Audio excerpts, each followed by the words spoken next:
newly elected Mayor Joe Carr, and I have the dubious honor of being your chairman for this committee, so I'm looking forward to it. And I believe the chair detects a quorum, so if you'll call the roll, please, Susan, I appreciate it. Thank you.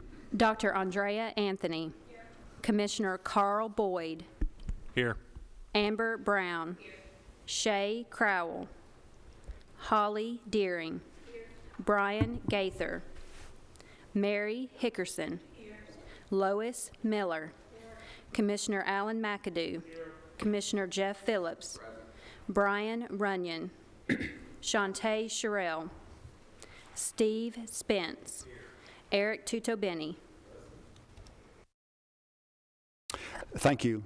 Before we get started, I want to take a couple of privileges. The first being I want to welcome newly elected Commissioner Carl Boyd for joining us.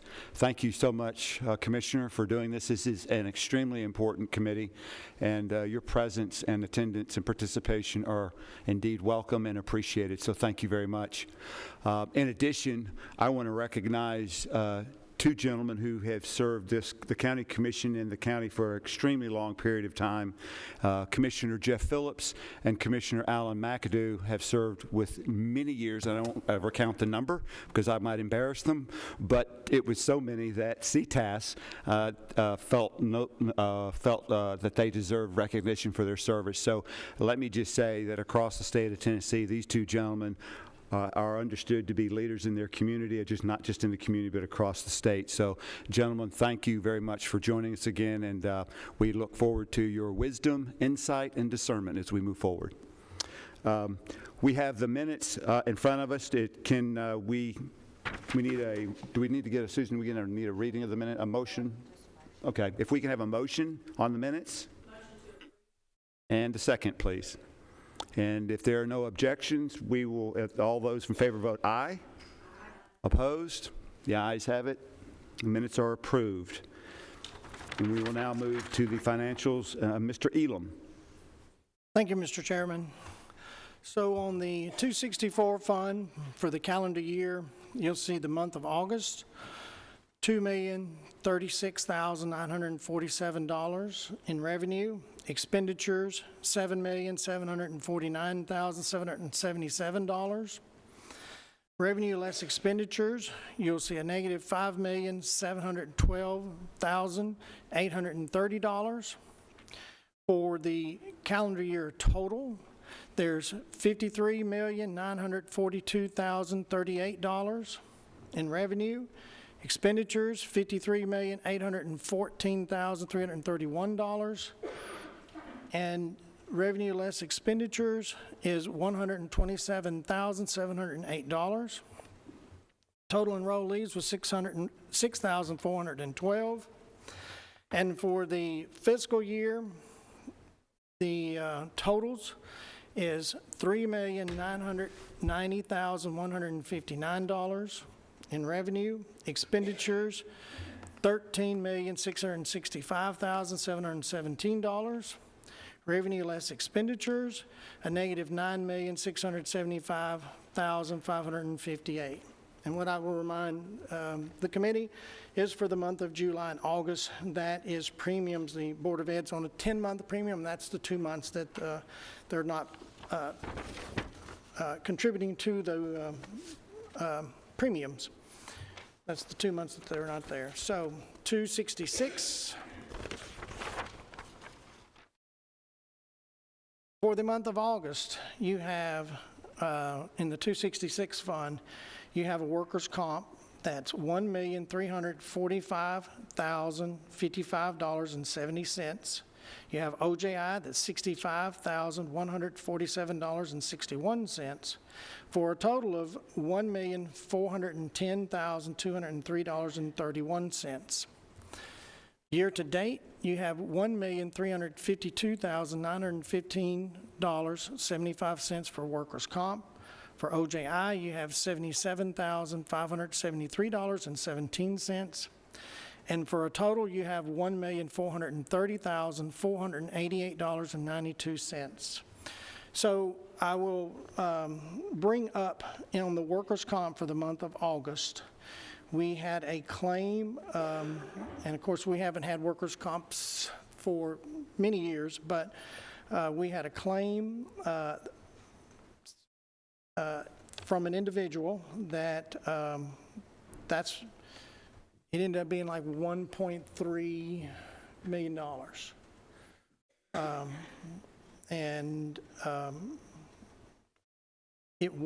We anticipated this claim. It was, the reserves were bumped up. So this is not an item that we didn't anticipate in the reserves. And this claim has been paid. So that's the 266 fund, and that concludes my report, Mr. Chairman. Any discussion? I have a question, please. Mary? Okay, I usually ask every other month or so.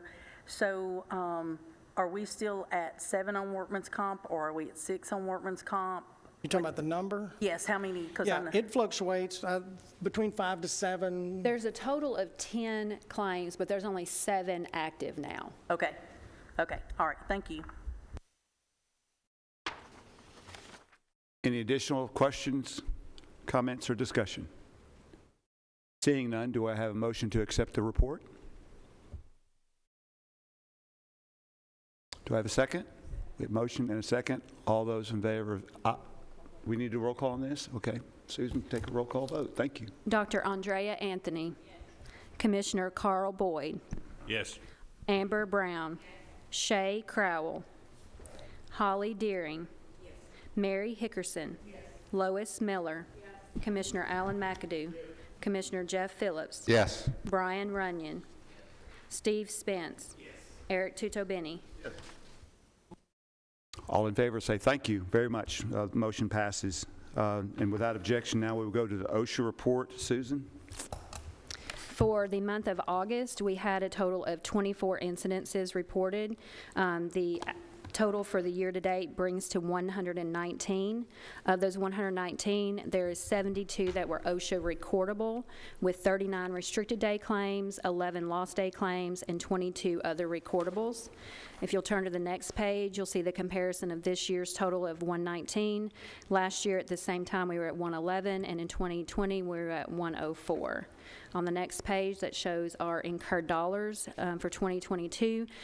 We're at $437,000 in 2021. Through this same time year to date, we were at $439,000, and for 2020, we were at $483,000.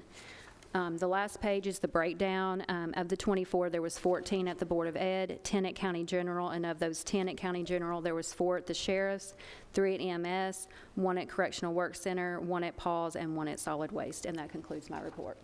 Thank you, Susan. Any discussion or questions?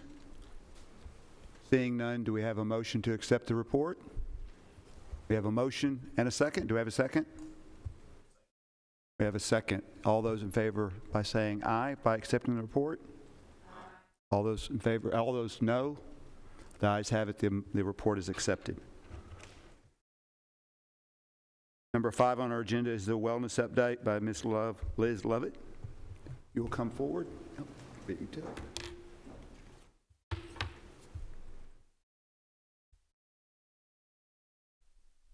Good afternoon.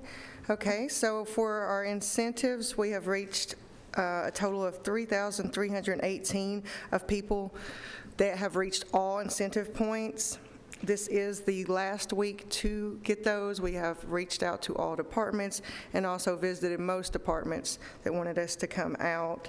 Going into next month, we have a flu shot drive at 3 different locations for preventative screenings. Like I said, our Wellness on Wheel consultations ended as of yesterday. And we are doing a 4th quarter challenge in October coming up as well. And that's just a health outreach, trying to get people involved and moving more and getting their health.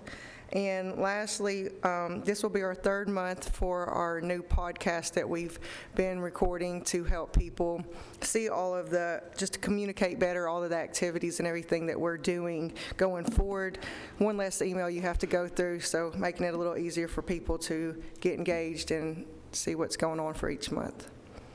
And that would conclude my report for today. Ms. Brown, you're recognized for a question. Are you keeping up with how many people are tuning into the podcast just to see if there's getting traction on it? Yes, definitely. So we've done one virtual one, and then the rest are audible. And the virtual one that we have, we're keeping track of that, and they're working with me right now to get the audible ones so I can record that. I can only, they said, the IT department said I can go in like once or twice a month to see. They'd have to look for it. But yes, we definitely are to see how that's going. Hopefully, I've been trying to communicate it a lot on our Wellness on Wheels, just like I said, less emails the better. We might make it more easier on everyone. Thanks. I have a question. Yes, Mary. I'm assuming that you haven't been able to break apart or break out the goals met of the 3318. That's all. That's even like when the teachers and things were getting theirs. This is not 313 of our, what's going to be left of our 1,200 plus lives. So previously, in my previous reports, we were comparing from year to year, and since the changes happened, we just thought the comparison might not be needed until we get all into one group now. So we've just been keeping it as is. It does include the teachers, even though a lot of them know they don't have to, but still a lot of them are still doing it. And so we won't get a real fresh report to start comparing with until, I guess, December or January. And I'll go back to doing that so people can see. Okay. All right, thank you. Yes, ma'am. Any other questions? Thank you, Ms. Levitt. Thank you very much. Our next report is MedPoint report. Ms. Amber O'Neill, Clinic Director. Thank you. So I am very aware of your agenda today, so I'm going to give a bit of an abbreviated version of the report for you today. However, I do have the full report with me if anyone has any questions. So if you'll turn to page 3 on our visit summary, you'll see that we had 790 visits. Of those, 637 were unique members. We saw 455 visits at New Salem, 187 at Stewart's Creek, and 148 at Walter Hill. On page 7, we had 54 virtual visits in the month of August. Walter Hill continues to have the highest average virtual visit utilization to their visits. I'm not surprised to see the virtual visit numbers being so much lower in August. It will probably see the same for September because everyone's trying to get their points, so they're coming in person, and those are in-person based visits. On page 11 for our financials, in August, we had 637 total unique members, a total operating cost of $184,158.35, a total employee count of 6,441 for a PEPM of $29. And then on page 13, you'll see for our top 10 diagnosis codes that the encounter for general medical exam and acute chronic pharyngitis and sinusitis were the top diagnoses for August. Almost 32% were that full encounter for general medical exam, which is that annual visit. So we consistently see that being the top one, but this month we'll see it even higher, and I wouldn't be surprised if next month it's even higher than that, again, with everyone trying to get in to do their points. And that concludes my report. Yes, Ms. Hickerson. Okay, back to page 3. Yes, ma'am. And we appreciate you breaking out the BOE and county general visits for us and the retirees. So if we look at the 208 and the 31, so 239 of the 790 were county general and retirees. And you may not have it today, and that's okay, and it may not work, but how many of those 208 and 31 go to our New Salem? Do you have a way of doing? We do. We know who. We have broken down Board of Ed, or broken down with taking Board of Ed out and doing county general and retirees per location. I can bring that information next month if you need me to. But yeah, we didn't break it down for this one, but we did just want you to be aware of the balance of the visit count for Well, I August. appreciate it, because this shows us who is using it, which is great that anybody's using it. But if it's not too much trouble, if it's a push of another button to figure out of our county general and retirees, because that's going to who is staying in our group, to see, because in our open enrollment information, I noticed we were potentially down to only one clinic, being New Salem. And so I myself just personally want to know, how many folks is that going to affect? It's great that we'll still have one clinic and it's going to be over there, but I would be interested to see how many are actually at Walter Hill or at Stewart's Creek, as to opposed just based on locations. We can do that, but I will say, a big part of the driving force for who goes to which clinic is not necessarily about the location. Okay. Any other questions? Mr. Chairman? Yes, Mr. Elam. Ms. Hickerson, we are going to have the clinics come to us next month, and they're actually were on the agenda this month to talk about their budget and reducing down from 3 clinics to 1. But due to everything that was on the agenda this time, I decided, she was very cooperative in that we could cut a little bit of time off and do it next month. So there will be a breakdown, because we're right now looking at and going to 1 and then trying to estimate how that will look with 1 clinic at New Salem. And it is centrally located in the county. It's the most centrally located one in the county. And so we should have a budget, a proposal, and kind of how that's going to look. And one of the things that's on the table is going to be, without belaboring the point, it's going to be, Saturdays, what the Saturdays look like, and, and hours of operation. So just a heads up for next month. Okay, thank you. Any additional comments or questions? Seeing none, thank you, Ms. O'Neill. So now we're to item 7, which is the biggest part of our meeting today, and I want to, a point of privilege, for the 30 days or almost 30 days that I have been this county's mayor, I have gotten to witness Director Ed Elam and his team work on a very, very complex issue, and I have to say I've been more than pleased at their professionalism and the way they've conducted themselves as they've done what they needed to do in the best interest of the county. And it's with that in mind that the chair is going to pass the chair to Director Elam so he can coordinate and run item 7 of this meeting. So if there is no objection, the chair now recognizes Director Elam. Thank you. So the first item that we have is the broker of record for benefits. And I believe Gallagher is the first one presenting. The order will kind of be, we've got 2. We started out, I think, with 7, maybe with intent to bid, and we ended up, I think, 5 submissions and got it down to 2.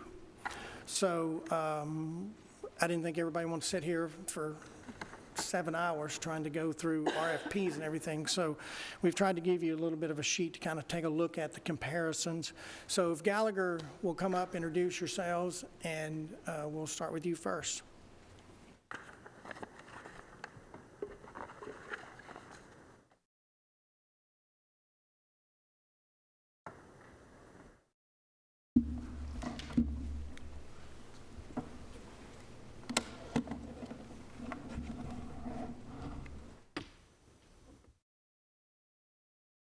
While they're getting set up, kind of what we laid out was 15 to 20 minutes doing a presentation, and then the remaining time of their 30 minutes to do questions and answers for everybody.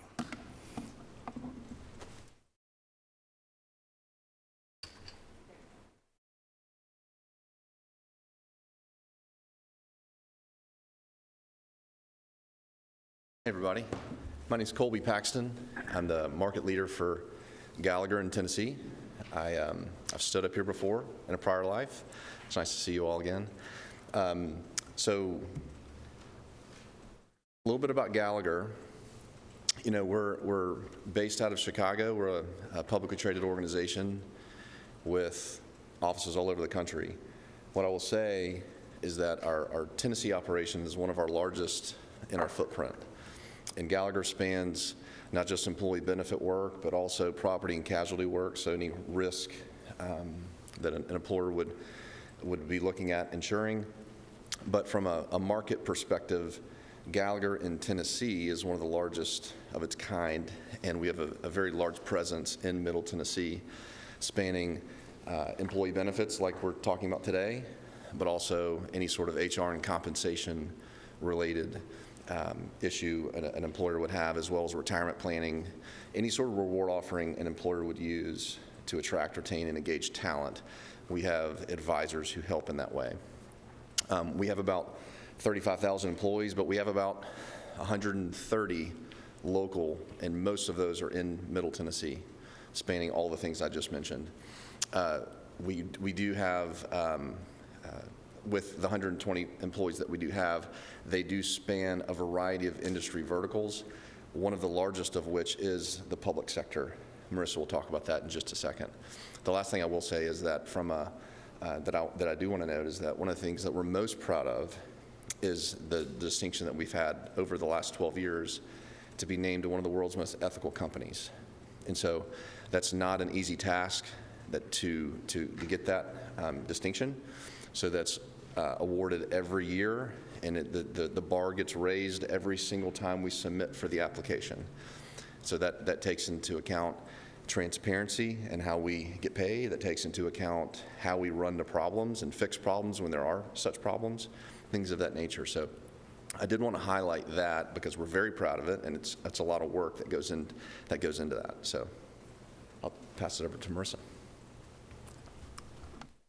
Mayor and committee members, it is our pleasure to present to you today kind of why we think we make sense for Rutherford County. As my boss, Colby Paxton, just told you, Gallagher makes sense, but even more particularly, the niche that we have within public sector makes sense. And why do I say that? Our branch is located in Williamson County, so we're literally right here in your backyard, if you will, with 62 employees on the GBS side, which is the benefits vertical of Gallagher, to service you all. Within that, I actually lead the public sector team of that used to have the name 5 Points. Y'all may have known that in the public arena, seen us at conventions, things like that. But we bring both the bench depth of Gallagher for a self-funded medical, dental, and vision program like you all have, with expertise on how enrollments ought to work in a public sector, how service ought to work, what is the state doing with its plans, and how do those benchmark versus what you're doing. So we put all of that together, and in our market, we've grown by reputation. We're really proud of that because it's really, you live and die by that, right? It's great to win national awards, and we're super proud of that award, as Colby mentioned, but I know that one of you could pick up the phone at any moment and call your neighbor and say, look what they did to mess us up, right? By the same token, and the call I want you to make is the one where you say, look what they did to serve us well. I believe we can do that. I'm confident in that because of the team that we have. We have 26 consolidated financial organizations as clients. So where Rutherford County both operates a school system and a government employee base independently, you also have that consolidation financially that is similar to our other clients. We're the largest broker for consolidated districts in the state with the school system and the government operating together. We sponsor organizations that matter to you, but that's really more about being where you are, hearing what's going on in your industry, what's going on within public sector. And a number that I'm really proud of is 98% retention.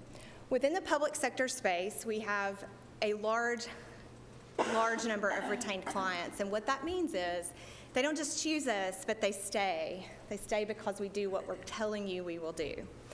We have over 50 local governments in Tennessee, over 100 school systems in Tennessee as clients, and over 500,000 insured lives in the Tennessee and Kentucky region that Colby manages.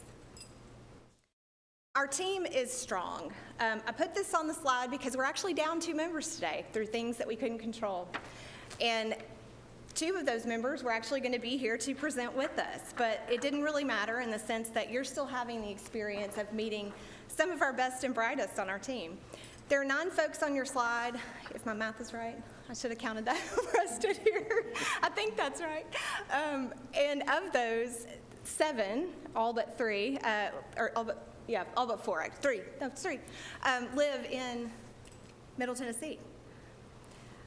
My name, obviously, Marissa Combs-Smith. I have a legal background, but I bring that to benefits and to compliance education, as well as everything that we need to do to make sure that your system is running correctly, smoothly, and implementing well. Wes Dozier, who was one of our last-minute emergency situations, couldn't be here. He helps manage the public sector group. A lot of folks know him across the state. He's a great resource. Came from the enrollment side, actually sat in that room next door and enrolled your employees for a great many years as an enroller on the carrier side. Then we have Kevin Mattice. Kevin worked for years at Cigna, both on the underwriting side and then also in sales management. Kevin brings a wealth of knowledge. If we get super technical with a reporting question, I would need a lifeline to Kevin, that phone a friend type of thing, because he's just so knowledgeable, and there's an amazing amount of information he can share. Stephanie Hawkins, bringing a background with HR, both in the vertical for Gallagher of HR, but then also as a SHRM. I guess it's a certification they get, but certification to help with HR matters. And then Sandra Lindsay, who you'll hear from later.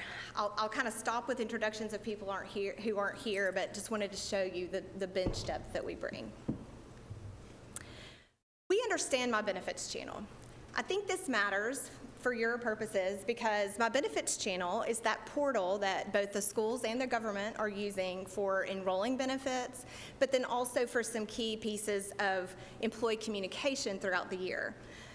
So think of it like this. When an employee goes to find out Rutherford County for the first time, they're coming on board as an employee, they're applying, they're going through Sonia's process to onboard as an employee, their first impression is what they see on a screen or what papers they're given, right? We, with our partnership with My Benefits Channel, take that program and digitize it, including the benefits portions, with workflows that make sense for employees. You're going to hear a little bit more about that in a minute, but we've had a long partnership with My Benefits Channel. We also understand your payroll company. Local government payroll is who the county and the school system currently use, and as the letter from Jim Gilbert indicates, they've been working with My Benefits Channel and also with us in a cohesive relationship with data sharing by agreement with the client for a number of years, since 2016. We're the only broker in the state that's doing that. Also, we understand your options. I know there's been a lot of history in this county with regard to questions of state health plan, self-funded plan, what are we going to do, and that you're going to be doing different things next year. We, as a broker, have experience with those different things, both different things. I would say probably 80%, maybe 90%, maybe higher than 80% of our clients are on the state health plan. What does that mean? That means we understand the MOU requirements, the plan documents involved. We understand the coverages, what is covered and what isn't covered, the nuances of how those plan designs are created for the employee's experience. In other words, when I go to the doctor, what am I having to pay, right? It's important. That stuff's important. We also understand how to compare those things, both in budget, in bottom line to the employee, but in terms of their total cost of health care when they actually go use the insurance. And we'll tell you, this is how you're shaking up against the state, both in budget and in benefit. In addition to that, we help you with a 5-year strategic plan. In healthcare, it's a little hard to look past 5 years. That's a long time in healthcare inflation. There's a lot of change in the industry. We monitor those changes and we help you come up with that strategic plan over time. If we want to get to this point over here, we need steps incrementally to get there often, because otherwise the employees are who feel the pain of that, either in confusion or in pocketbook because they can't keep up with that change. So we prefer incremental changes that are made over time that employees understand. Stop loss placement, underwriting assistance, pharmacy evaluation, those are things that we do day in, day out at Gallagher. Nationwide, we have over 1,700 public sector clients. Of those, many of them are part of risk pools that are managed by Gallagher all across the country. Then many of them are just like you all in a self-funded plan. So very robust offering there. I'll summarize it to say we have, I think, 4 underwriters sitting in Nashville, who work for Gallagher. What does that mean? It means if y'all want to know the impact of a decision you're making on plan design, we can model it with accuracy. Benchmarking public sector is something I think we're really, really good at. I'll give you a quick anecdotal example. Sandra and I went to a county government and taught department heads why they were really mad at the commission, okay? They were like, why aren't you funding this? And the commission's going, we don't have the budget. It's going to require a tax increase. And so what do? We partnered to go and educate the department heads on how they were benchmarking against national trend and showed them that really it was medical inflation they were mad at. We're all in that together nationwide, right? So having an understanding of where the limits of the budget are and what's really national trend, and then what are the things we can do to keep up with some changes to the plan that will help it run healthy. Renegotiation of contracts, pharmacy management, enrollment support services, these are all value adds. We don't charge extra for these things. These are things that we just do. Bill reconciliation, both on the school side if they choose to use this service, but then also on the government side, if we're the broker, we assist with bill reconciliation to make sure that the school's debits and credits with Edison are in line with what their payroll is saying, and then also on the government side to make sure that we're administering the coverages and keeping the finance correct. Dependent verification, waivers of coverage, these are annual obligations, things that we need to do for overall compliance as well as health of the plan on the dependent verification. We handle those things in conjunction with your admin. Wellness management, I know we heard a wellness report and also, clinic report. Those are things that we really prefer to be at the table as you're evaluating those things to kind of understand the interrelationship between them and the plan. So that's also something we do at no additional cost. Now, we do expect to save you money. This is a very important slide. It's important that I say to you that anybody can promise to save you $1 million. You know how I know that? We've looked at your first quarter of 2022 claims, and we've looked at some of your plan design information. It's a little old now, right, because it's quarter 1 of 2022. There's been a lot of water under the medical bridge since then. But we feel confident we can do this. But I want you to remember me saying this to you. And even if it's promised by another broker who you ultimately choose, you don't know that you want to do that yet. You don't know that. That's a question that should be evaluated with this committee thoughtfully after a very careful analysis, and we have a pharmacist-led team that will help you evaluate the first thing in that column, which is PBM optimization. It may be that through a simple renegotiation of your PBM contract with Cigna with no changes to formulary, and I do believe there will be some savings from that exercise, you want to stop. Maybe year 1 you want to stop, maybe year 2 you want to bid it all out on a PBM bid. But whatever this committee decides to do after evaluation of disruption, of STEP programs that people have already completed that they may have to redo, you will have an informed decision about whether you want to do that. And if you went all the way through all of these things we could do, we feel very confident that we could get to the 871 to 1.1 mark. We modeled it out. The second column is forensic contract review. This number I think you can rely on. We gave a range because there is some additional information we would need to be able to complete the analysis, but Kevin, who I mentioned used to work for Cigna, has already done an initial evaluation of this and feel very confident in a savings of $300 to $650, depending on some ways some pieces of it shake out, just in a direct renegotiation of your existing arrangement with Cigna. And again, that's coming with his lens of having worked there for a very long time. The third bucket that I think will save you money is on the technology credits. Technology credits with My Benefits channel in the amount, we expect between $25,000 and $35,000, just based on the synergies of our companies and the lift that brings, the efficiency that brings. The school system would be an additional savings separate and apart from that 25 to 35, depending on if we remained the broker for the school system. Marissa, you're at 15 minutes. And with that, I will pass it to Sandra. Hi, again, my name is Sandra Lindsay, and I am with Gallagher, and just want to let you know that I understand your employees and where they are, and understanding the health insurance is not something that they do every day. I worked as a benefits coordinator for several years, and so I actually understand, where the employees come from when not understanding insurance.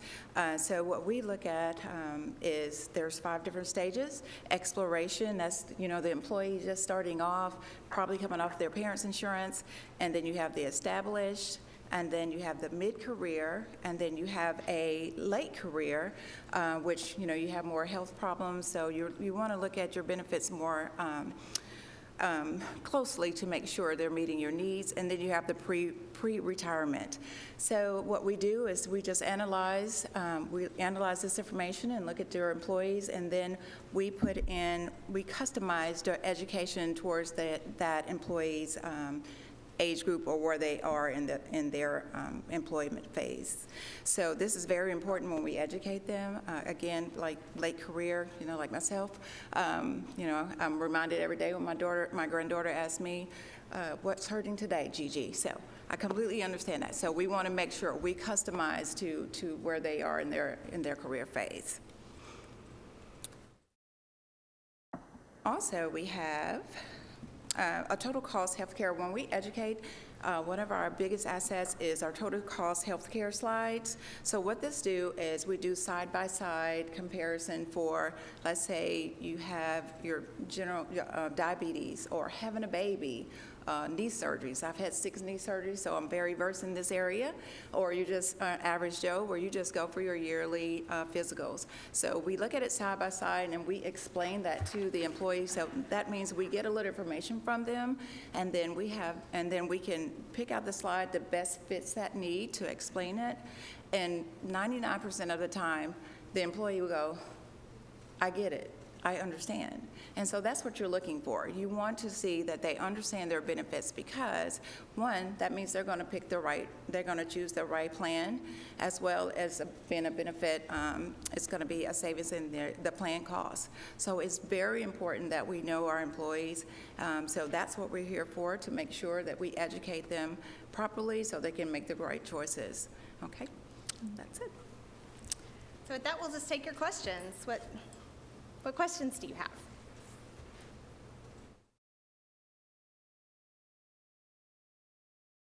Y'all are going to make me flip back a slide. No, I'm just kidding. Just kidding.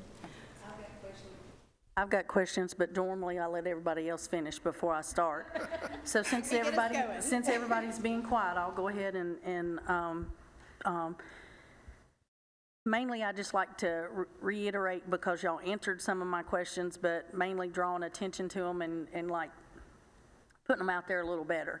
So I'm anticipating roughly there's about 10 people on our account that would be handling Rutherford County, but we got 2 or 3 that would be our go-tos. Is that correct? A great question. Thank you for that. So we kind of use a quarterback approach. Your day in, day out, like there's an enrollment question, there's a claim nuance going on, something like that, would be handled by the account manager. You would have a designated representative who's your day in, day out account manager. Her name is Destiny Haynes. She worked for Blue Cross for a number of years, so she's got a lot of knowledge of just plans and how they roll and what the problems an employee might encounter would be. So we use that as our first line of defense for a lot of the day in, day out things. Then we layer on top of that a robust team of folks, and she knows how to ping the right one of us based on what the issue is. I bring, some knowledge on employment law issues, and I have a legal background. Wes has that enrollment background and worked in the carrier side, has lots of good relationships. So it just kind of depends on the issue. And then if it's a self-funded pharmacy formulary underwriting type of question, we're going to totally different people, and Kevin Mattice would lead that. So you're correct. Yeah. Okay, and then something that I always ask, because we have this meeting at least once a month. Sometimes we take a month off, but generally not lately. So there is at least one somebody that already knows in their hat that if y'all get this, you need to be scheduled the fourth Thursday after the first Monday at 1 o'clock for Rutherford County. I would really love to receive that calendar invite, and I'd like it not to end, just like in perpetuity. The answer to that question is yes. Yeah.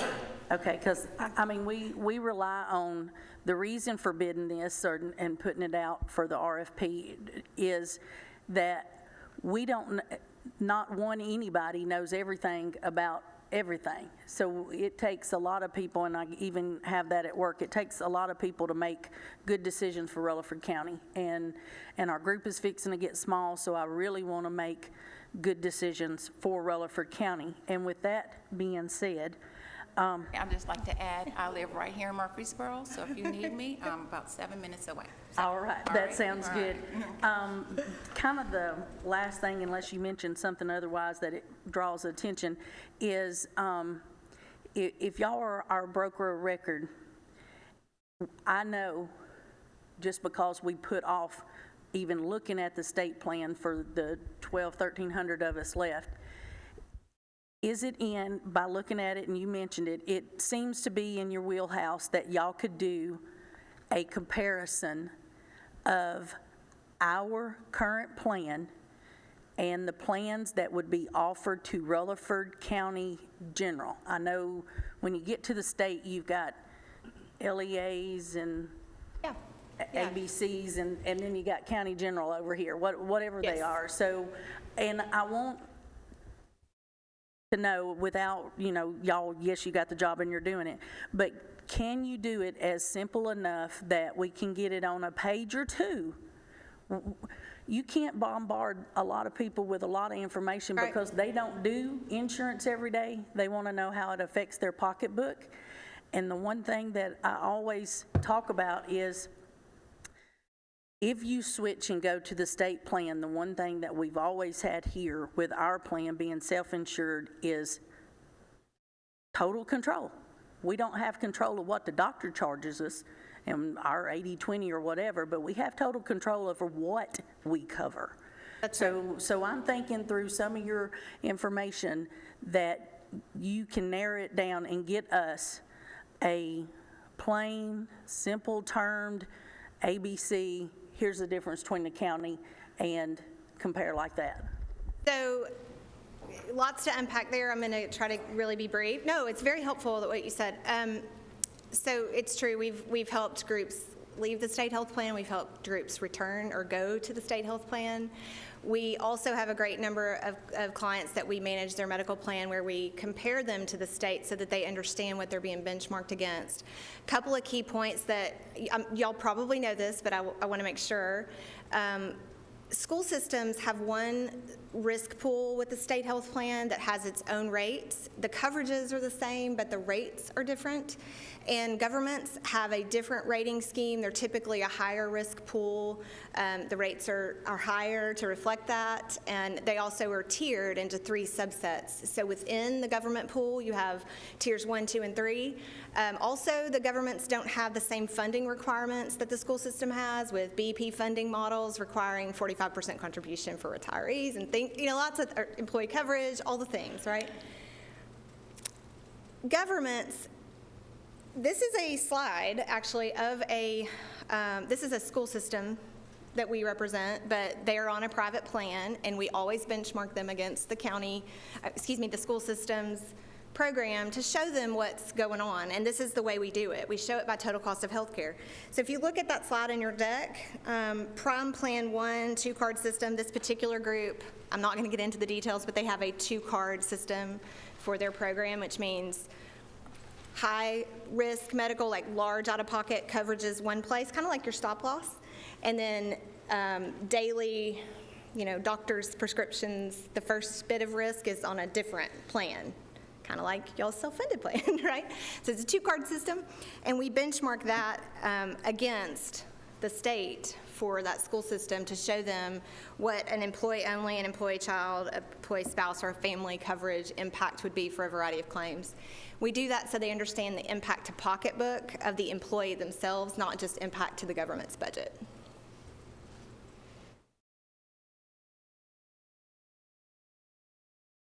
I want to follow up with what Mary said to the next point, and we start looking at the retirement and what that looks like.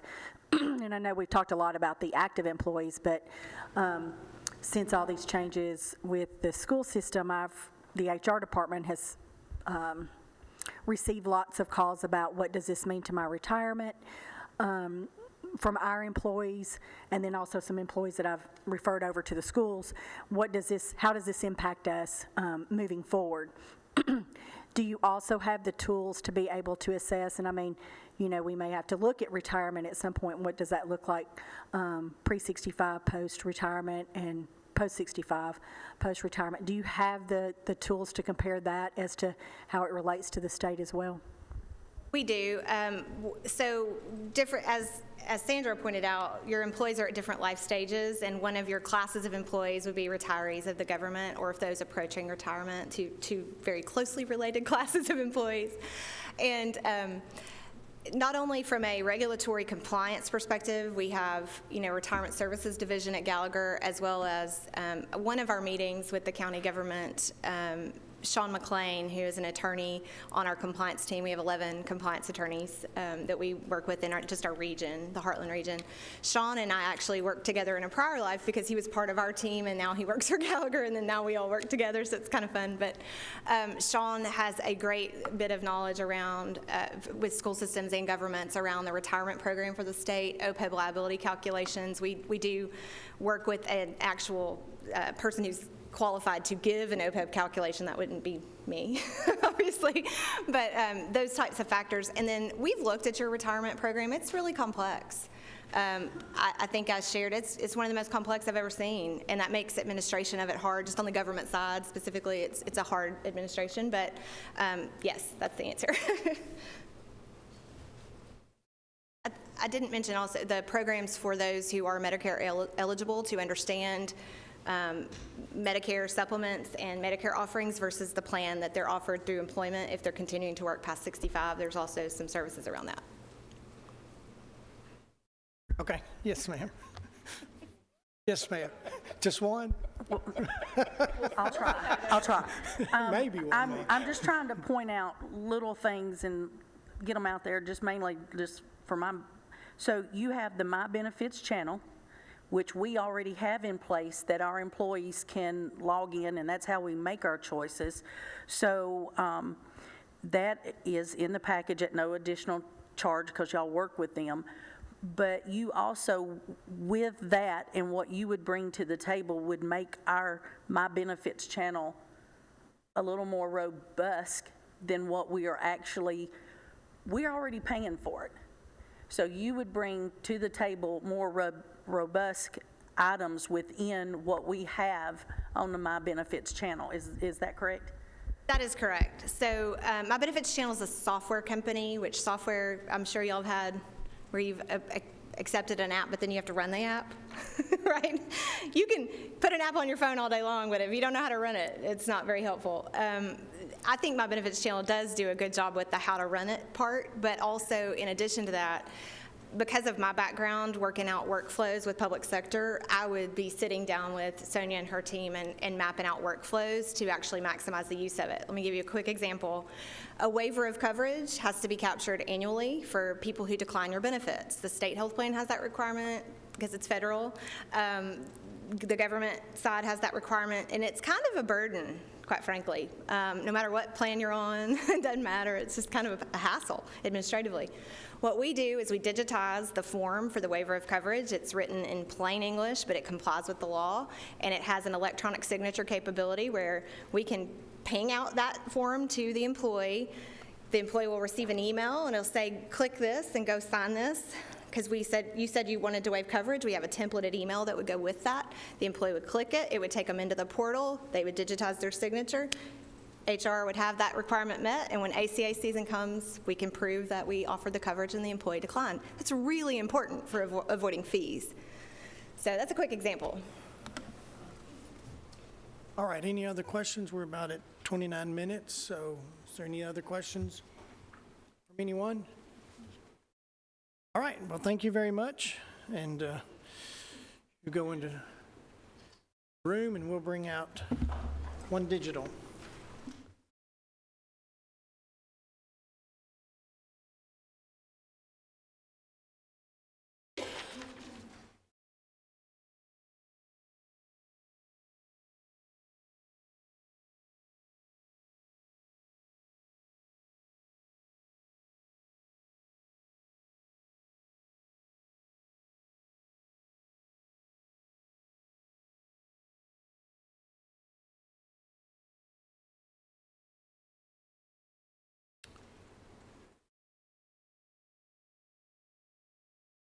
While they're out, there's one thing I wanted to mention on all three of these proposals, and they are proposals that came to us.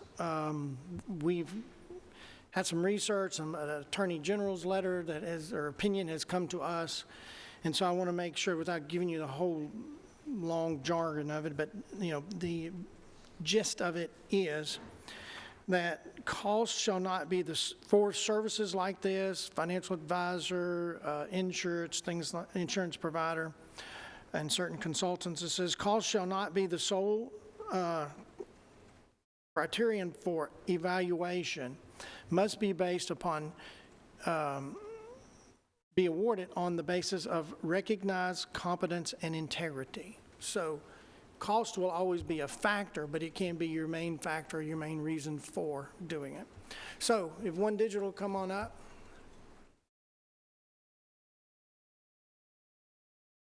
And if y'all will introduce yourselves.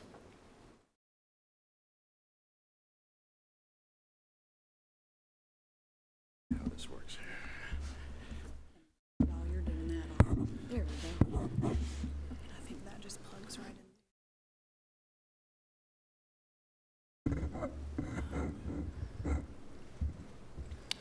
I'll go ahead and say hello while Rusty's getting that set up. I'm Whitney McDonald. I'm a workforce strategist at One Digital.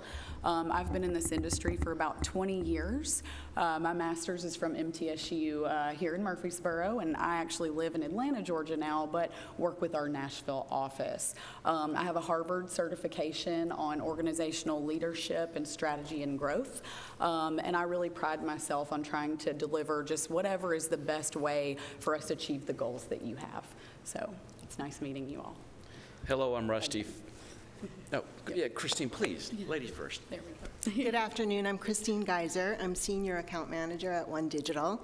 I have been in the employee benefits and group insurance arena for over 25 years. I have lived in Nashville area for a year now.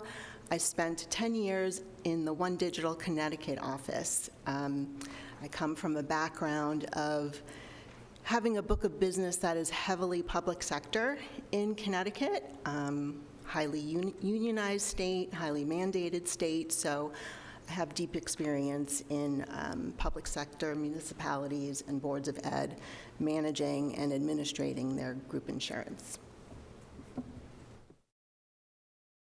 And I'm Rusty Ferris. I've had the pleasure of meeting everyone here a couple of times now. So for the newer people, great to see you. For the existing, thank you for that. I've been with One Digital for 15 years now. And prior to that, I worked at Cigna as an underwriter and also a director of underwriting for 11 years. Made some great friendships with some Cigna friends here. Paul and I have a relationship from several years ago, and there's another person that worked from Cigna I have a great relationship with on it. But my job is your chief strategist on managing your relationship here for the county. And we'll talk today on how we feel like we're the best solution for it, but balancing both the cost along with the value your employees and we're balancing taxpayer cost with delivering the highest value to employees today. Hopefully we do a very good job of doing that. So One Digital, since we only have 15 minutes, this is an abbreviated presentation, but I want you to know we're not just an employee benefits organization. We also specialize in retirement. We have a great HR consulting operation, because what we see is that you're dealing with an employee, but an employee needs help with engagement. They need help with preparing for retirement. And we see that as a converged solution so that an employee that is 100% present when they're at work and not distracted by financial issues, not distracted by lack of engagement. And also what we see is you have 4 generations in the workplace. And the way Generation X and baby boomers communicate and consume benefits is completely different than Generation Y and Zoomers. So our specialization is helping to connect with all 4 generations in the workforce, so you, as the providers of benefits, are delivering the highest value along with balancing at the lowest cost to deliver what's best. We call it the unicorn of benefits, but it's the highest value at the lowest cost. One Digital, again, we're health and benefits. We have we specialize in pharmacy consulting, HR consulting, health and well-being, back to the engagement part, keeping your employees healthy. Wellness is defined many different ways, and it's up to Rutherford County with us helping to decide what's the right solution for your employees. Reporting and analytics, we have several underwriters, former Cigna underwriters that work for us to help with managing the costs of what your budget spend is. Every month I provide a report to the HR department on what we think your cost is, not just what the claims are now, but what we think the cost is, because we've been managing to an 11% budget. Right now we're looking at something much lower than that, but every month you find out what it is, and we give you a glide path so we make sure that we're hitting the county's objectives on delivering the right cost without impacting Fund 264. Compliance, we're experts on compliance, making sure you're staying legislatively correct. And again, technology, employee advocacy, we're there in terms of when employees have questions on benefits. If they have a question on claims, at EOB, things like that, we're able to help with your employees, both active and retirees. I want to say I've had the pleasure of working with you all for the last 3 months. And earlier when we met, we talked through One Digital loves to get to know our relationships, because we need to know what your specific situations are, and then we can bring solutions to address those instead of just saying, this is what we think the answer is without understanding where you're at. We've had 3 months to do that, but during those 3 months, we've made I believe, an excellent impact on helping the county manage costs and deliver a better benefit to your employees. And here are a couple of examples. Your monthly projection, we've been budgeting 11%. Right now, it looks like it's going to be for 2023, 8.2%. But we've given the glide path on why that is instead of just throwing darts. It's underwritten accurately, so we know next month it may go up a half a point, it may go down, but you know what's going on. You know what's driving your cost. The transparency in your cost, we're allowing you to know what it is, and also we're giving you recommendations to solve for those.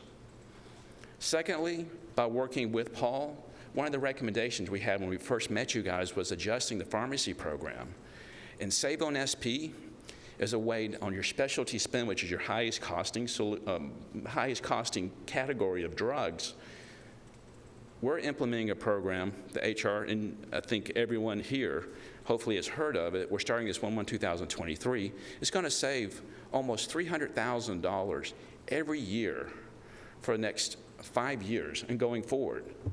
So it's easy to compare someone just on the fees that they're charging as a consultant. But if you look at the solutions, just on Save on SP is $1.4 million over 5 years. Those are the big value things that we can provide, but understanding what your cost drivers and then bring a solution to them do this. And what's great about Save on SP is that to the members, to your employees, it saves them money as well on specialty medications. Another solution that I had the opportunity to present to the committee here about a month ago was a thing called Healthcare Blue Book. It's a way to, again, within the Cigna network to shop around for the best quality at the lowest cost, and you're rewarding employees for making those decisions when they choose the best quality at a lower cost. Not only will it drop your cost as a provider, as the insurer of your own plan, employees are getting a reward for making that decision. You save the county $40,000 or $50,000, that employee will get a $1,500 reward for doing that. It's a win-win. It's a way to make benefits richer at a lower cost. And then continuing things that we've done just in the last 3 months, and what we'd love to continue doing over the next 5 years, are finding those other solutions to save the county money over multiple years and deliver higher value to your members, to your employees, to engage the workforce that you have so they can execute the business goals of Rutherford County. Workforce talent is one of the hardest things to secure and to attract, and that's why we consider ourselves workforce strategists, because we do that both. It's a balance of best value for your employees at the lowest cost that allows your budget to work. We're currently negotiating your EAP contract, making sure we can solidify that and protect the county from legislative or contractual things that are in the current contract.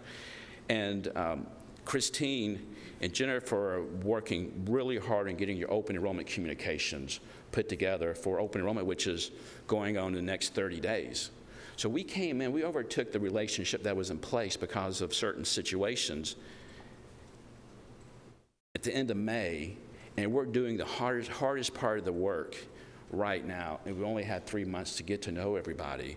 That's just a demonstration of how hard and committed we are to working with Rutherford County, because of you see what we've done in the stress situation. Without really getting to know you in detail, what we want to do is get to know you going forward, understand your concerns, and continue bringing those solutions that right now look like between Save on SP and Healthcare Blue Book, if you implement it, Healthcare Blue Book, I'm writing on my hand here, is an additional $400,000 savings. So we have over $2 million of potential savings over the next 5 years we've identified in the first 3 months.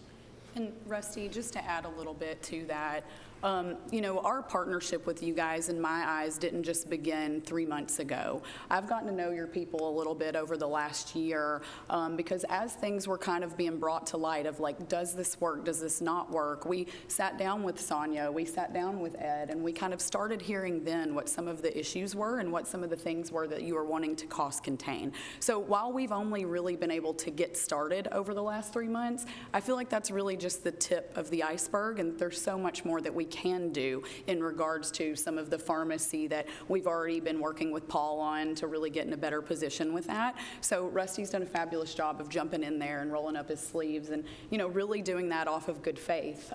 So we're here to continue that partnership, and we would love to do that, but we also want to say we're not here just to say the things we can do. We've already got a few proven things that Rusty's pulled off thus far, so I would really, ask that you consider those things as we start talking a little deeper.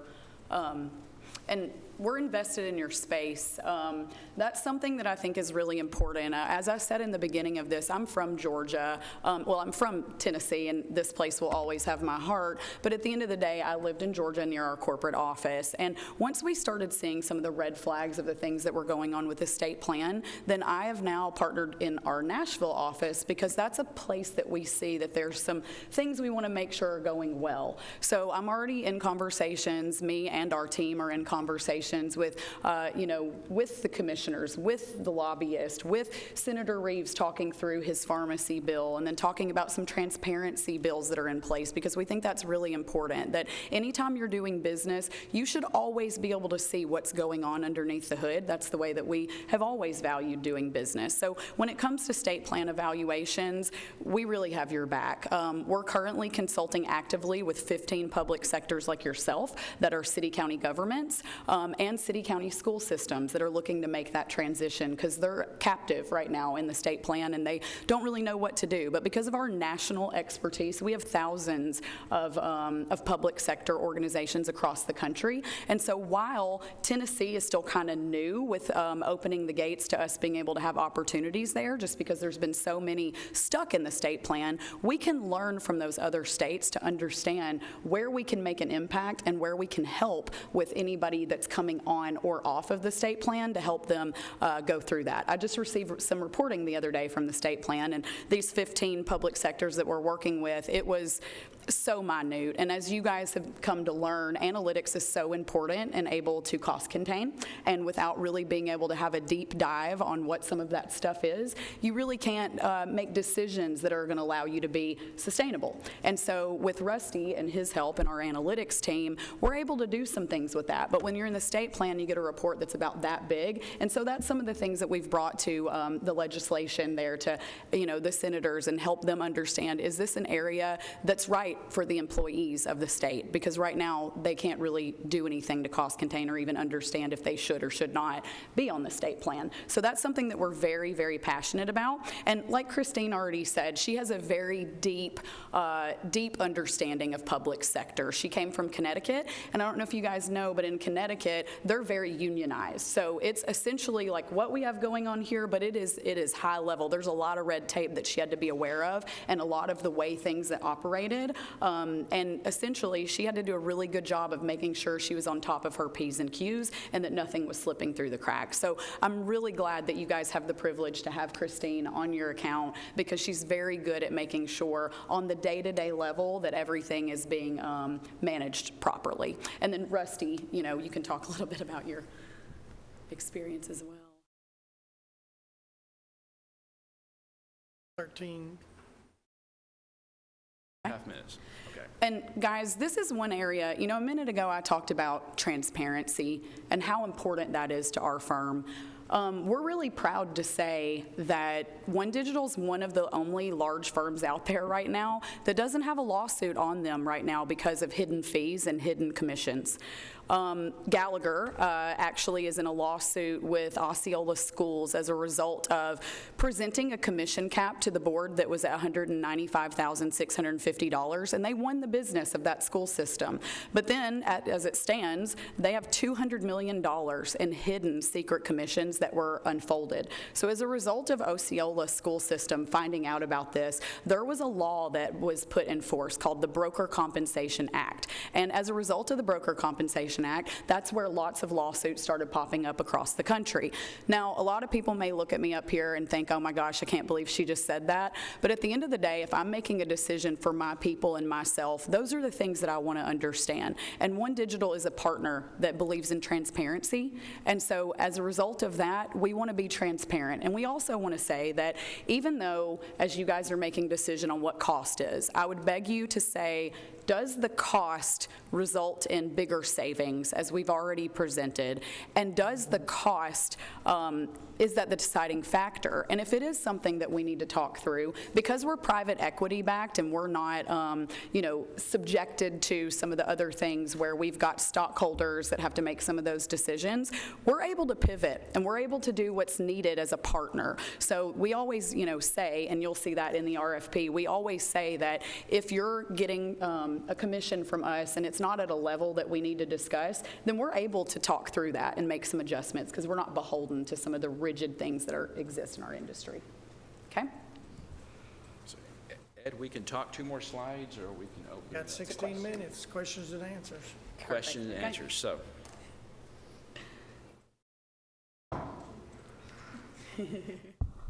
I have a question. Sure. And it's actually pretty simple. You pointed out that you guys have been the incumbent now for 3 months plus, and that you were interested in looking at what we were doing before that, even before you officially became our representative. So you mentioned some of the things you're trying to bring to the table to help save costs, that sort of thing. But I would like to know, after your 3-month exposure to the organization, the uniqueness of how the county plan works, what do you see as the top issue, and what do you see as the most unique issue, and how are you going to approach those? thank you for the question. That's a lot to unpack. I'll say in the first 3 months, there's still several things that we still need to have those meetings to get an understanding of what are your current workforce strategy challenges. Is it for example, is it based upon communication to employees? You have retirees that love paper. You have younger employees that would love a communication guide that's, with text links on it. Christine and our graphic artists we have in our office are going through open enrollment things right now. So making sure employees are fully absorbing the value of the benefits that you're providing as a county, one of the most important things, because no matter what you spend, if people don't know what it is, they don't value it. And we want to make sure that's happening first. Number two, again, you're beholden upon the taxpayers of Rutherford County in ensuring that you're delivering the best value with it. But there's always a balance on what's the lowest cost and is it the right thing for your employees. There's ways to reduce your medical and pharmacy claim costs significantly less than what it is right now. But it may not be the right thing for your employees. That's part of the conversation of where's the right point. I think a healthcare blue book solution is a great value because it educates individuals on the cost of procedures. It helps reduce readmissions and postoperative infections, and employees are rewarded for doing the right choices that rewards the county, that rewards the taxpayers. Those would be the first two immediate ones. I think the longer term, there's still an evaluation of going from 3 clinics down to 1, and possibly from 1 to 0 if it's the right thing for all your constituents, and pushing more a telehealth solution that through the pandemic we've all learned that telehealth is actually a value to more people instead of an inconvenience, because who wants to sit in a doctor's office for multiple hours, be exposed to other sicker people, take a half day off work if they don't have to, so you can have an employee who's more present, who's doing their job, and not going 2 or 3 extra days being sick, waiting for a doctor's appointment. But it has to be the right solution for you, and that's part of the conversation. Christine? Other things I know just from the communication, she and Liz Flesher work on the communication piece. What have y'all seen from the current guides you're doing and the ones that you're going to be doing as potential additional enhancements? Well, I think potential additional enhancements hit the mark on going digital, but being sensitive to all of the generations. So a multifaceted approach with different mediums for communicating benefits. And not only during open enrollment, but getting on a trajectory and a calendar where we're ahead of time planning out strategies to focus and bring light to the values that are embedded into the various programs. For instance, I mean, I would love to really take a deep dive at looking at reinvigorating the well-being program. Motivate Me is excellent, but I think that we could capitalize and really resurrect that program to be more impactful. And that could be done through a year-round communication strategy. So that's one of the things that I see, Lois, as something that could be really, and it will flow down, although there's not a specific ROI that can be attached to that. I mean, it goes beyond a dollar ROI. Preventive care, and just different ways of delivering that message that preventive care is so important. And Lois, additionally, I always forget to talk in this microphone. Additionally, one thing that I see that sticks out to me is, you know, Sonia has HR, Ed has risk management, and we are fortunate enough to have our investors supply billions of dollars to One Digital, so we can really start building out these practices that really talk with benefits. Our HR practice is phenomenal, and so when we start talking about things with engagement and how we should be delivering on some of those things, I really see that as a key area that I would love for us to put a little more focus on for you guys, because I think right now that's something we haven't gotten the opportunity to do because cost and savings, and you know, for the budget, that was something that was really, you know, forefront of what we needed to do when we came into the mix, with us being hired so quickly. So I don't want to leave out the HR piece because I think that's so important as well. And then the final thing, I think, at just a very high level, is how does the county navigate with the state plan out there? What is the right solution for the county? Again, what Whitney has found with other entities, other public sectors that are currently in the county plan, in the state plan, is that you don't know what your claim experience is. You don't know what your cost drivers are. You don't know that data to then be able to put the right solutions in to solve for those things, to give employees and dependents of those employees better quality of life. Give them happiness, life without pain, instead of, you know what, I just have to deal with these conditions on it. These are the things that we want to be able to help the county navigate through. And again, if you saw the story on News Channel 5 last week, the state plan, there's a lot of costs going through right now that no one's really watching. If it's being paid right, is it appropriate? We want to keep the county out of that, and owning your own data is one of the ways to do that. Lois, did that do okay job with getting with a very great question, by the way? Other questions? Any other questions? I have some. Okay. I would expect you to. You always ask great questions, so thank you. In a little chart, y'all don't know, but it come out of your reply to the RFP. It lists y'all with 1,784 clients nationally, and I seen on a slide just a few minutes ago that you're only working with 15 public sectors within Tennessee.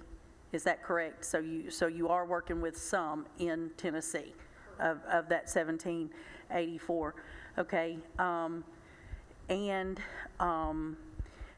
These are just going to be real quick. How many people roughly are y'all looking at that would be on our account? I know there's probably going to be just one or two or three that is our account, but what kind of team do you bring number-wise to Rutherford County? And then with that being said, also to follow that up, to have one big answer, is that if you're awarded, is it on someone's calendar to be here the fourth Thursday after the first Monday of every month at 1 o'clock for the insurance meet? I'll start backwards to frontwards. I have been taught the calendar, and yes, that is what it is. And this is part of the difference of fee differentiation on it. You can do something, and it can be done almost right, or you can charge something and do it exactly right. And that's what I believe. I'm never going to, again, I'm the person driving the strategy on it with Christine helped me. So Christine is my right-hand person. We work together on making sure your benefits are built the right way and communicate the right way. Liz Fletcher is our graphic artist, 20-plus years of experience, and you'll see, your employees will see the great stuff she's doing. Again, we'll be pushing out open enrollment stuff even if we don't retain the BOR. So during this 3 months, for a brokerage firm, the hardest 3 months are the months that we're doing, not really knowing even what the pay is, because the Board of Education doesn't pay in July and August, and we're willing to give you our 100% because that's what the county deserves on it. You have Mark Coleman and John Blevins, they're analytics people, so they'll be cost driving. They're making sure we're bringing the right solutions in that are data driven with it. And then you have our claim advocate, Rachel Love, who is handling phone calls, or someone in her operation handling employees. I have an EOB I don't understand. I have a bill, I have a collection notice. Help me through this. And that's for retirees as well. And that's for retirees as well. And retirees, they need help. They need explanation more than just a 1-800 number. Rachel Love and the advocate team is a phone number right to them with it. Did I hit the questions? Thank you. Go ahead. Okay. Separate question, right? Okay. I have at least two more. Here's one. I asked the other company, I'm going to ask you. You know where we're at on BOE gone. You know that we decided not to just jump ship. We need to make some very informed decisions. And I want to know, can your company bring to the table something as simple as a front and back, simple comparison between our county plan that we have total control over because it's self-funded and we tell whomever what to pay for, or the state plan, which is fully funded and it's in writing, they pay for it or they don't, and you can't come to a committee and change that. So do you have the people and the know-how, and being here for 3 months, how to bring us something simple, because this is going to happen in this committee within the next few months probably, of wanting to do a comparison so we can show folks, yes, we need to go, or no, we don't, and here's why. Yep. So, Mary, I'm going to ask you a couple questions as well, because I love that you asked that, because most people, when they see the state plan versus what you guys are doing for the county right now, they want to really compare that premium to premium, right? So when you start thinking through not just premium to premium, but deductibles and the way the plan's designed, I'm saying we should even lift the hood. So not only would I like to give you a cost comparison of the things that you asked for, before. I'm going to challenge that we start digging into some of the red flags. There are very easy red flags that exist nationally on state plans. There's a reason that most states do not still have a functioning state plan offering, because they're set up to fail in a lot of ways. And some of those red flags are already happening with the Tennessee state plan, which is why I was brought in to start digging a little deeper. And to Rusty's point, when there was $50 million of misfiled claims that exist within the state plan, we know that's driving rates up. So this year they got a 6% increase to small groups, large groups, groups all over. But when I have a particular group that we're really working on, we had to fill out this 10-page document to get data. And once we got that data in our hands, we saw that it was a tiny snippet that gave just a very minimal amount of what those dollars were for their specific plan. Well, just initial thoughts of it, I brought in Richard Lowe, who's my pharmacy expert, and then I brought in some other folks in our office, Mark Coleman, to take a look at it and compare that analytical data to what it should look like for a group of that size with similar demographics. And it was way over. So when we're seeing a 6% increase and we're seeing people exit, and we know there's more RFPs right now in the state for folks that are on the state plan than have ever been before. Last year, there were more. So every year, that RFP rate is growing, and what that tells me is that there's a problem. They're not happy with those increases, and those red flags that exist mean that maybe the plan might be mismanaged. And then the Channel 5 News article that came out, that also kind of solidified some of that as well. So I would love to give you what you asked for, but I'd love to even give you a little bit more and bring a couple of people to the table to do that. Is that helpful? Okay, sure. Do you have any other questions? I'll give a, what'd you say? I was asking if she had any other questions. I'll give one additional answer. And since in a day or two will be in October, I'm going to use a scary term called death spiral. Underwriters will know this. The state plan, they want to control the data, not share it, because they don't want the good risk leaving and the bad risk staying, but they're suppressing the data so you don't have the information to make that decision. So they're subsidizing to get more people in. And the challenge is they have to continue doing that because the good risk continues to leave.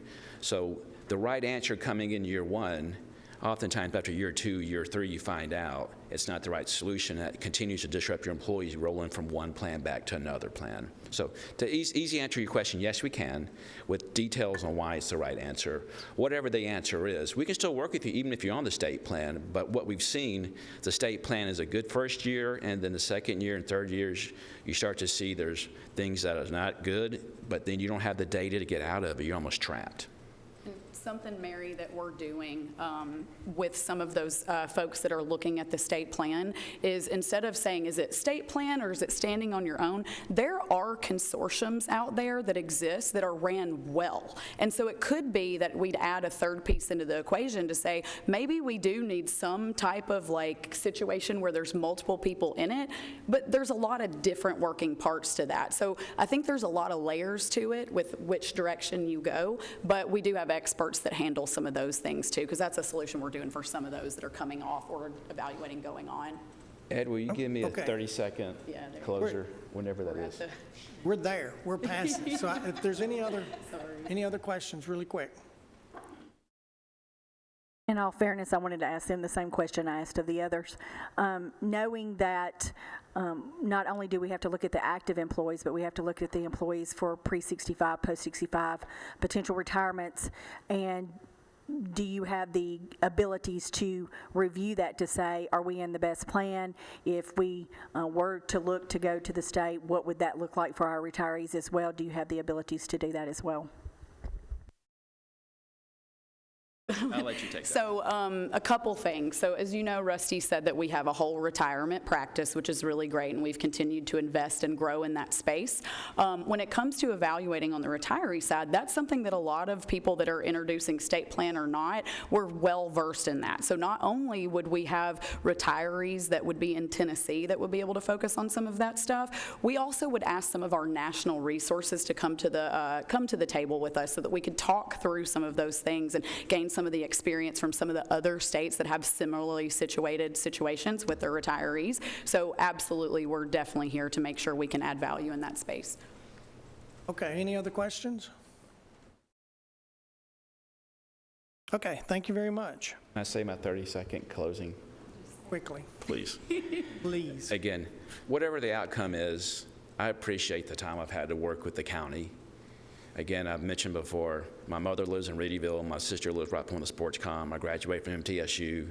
I love this community. We came in not knowing what we're supposed to be paid.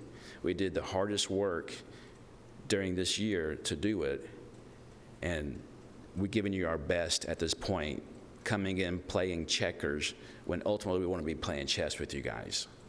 So again, thank you very much for what you've done. My mom called me last night and she said, good luck. And I said, no matter what happens, I did my best.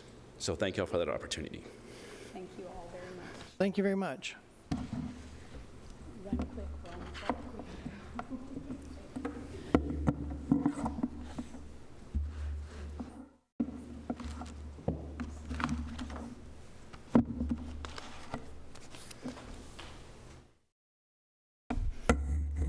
I wasted another minute with that. Sorry about that.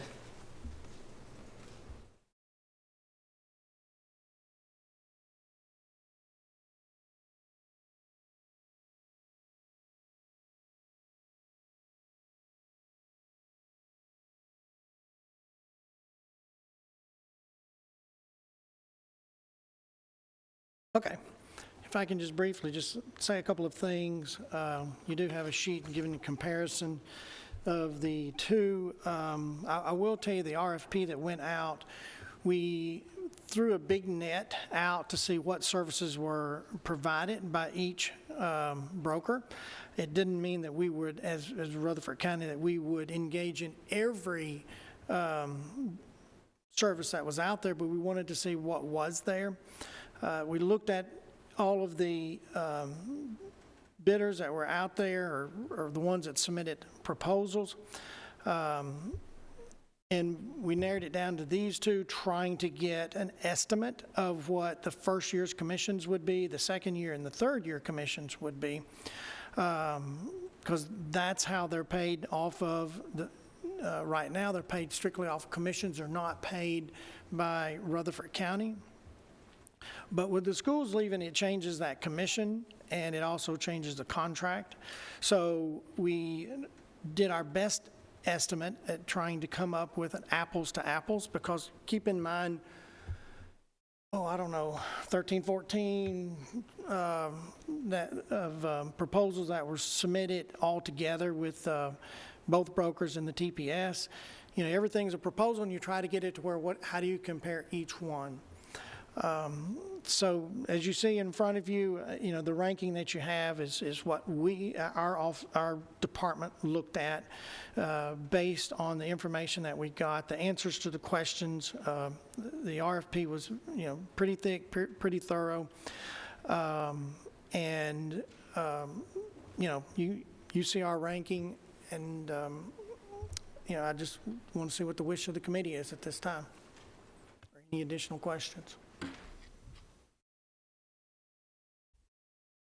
I have a question, mainly with the open enrollment, since they kept mentioning it and it's fresh on the mind. I received an open enrollment packet. So have they all went out and he's just talking, are they working on another one to come out, or is our open enrollment, is this it? That's it for the actives. We are still working on the retiree stuff. So that's probably what they were referencing, is we're down one and we've still got the other one to finish up. And while you mentioned that, it goes out in bulk mail. So, you know, hopefully everybody's gotten theirs by now. If some changed their address, but, you know, we're not aware of it, then, you know, it may have kicked back. But I think they started going out Friday. So hopefully everybody, you know, it's been delivered to everybody. Okay. Just wanted to kind of clear that up since it was mentioned. I didn't want to say, are we getting to two? So I don't know where the wishes of the rest of the committee is, but based on Mary and her spare time and otherwise, looking through this, I do appreciate all the work that went into narrowing it from the 13, 14, 5, 6 down to the 2. I appreciate the rankings, and I realize the law, as you will, says that you can't really go based on money, but I am willing to make a motion to go with Gallagher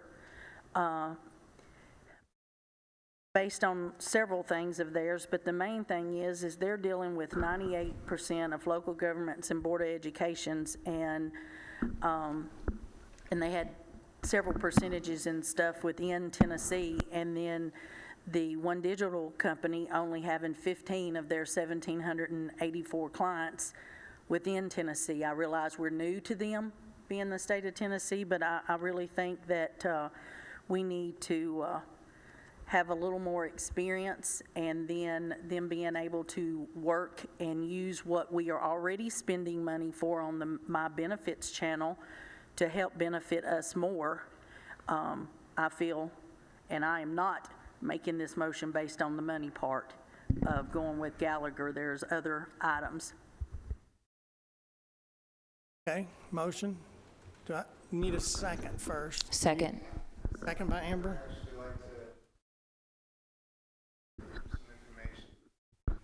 My background, if you don't mind. This is specifically, it's for everybody, but also specifically for you.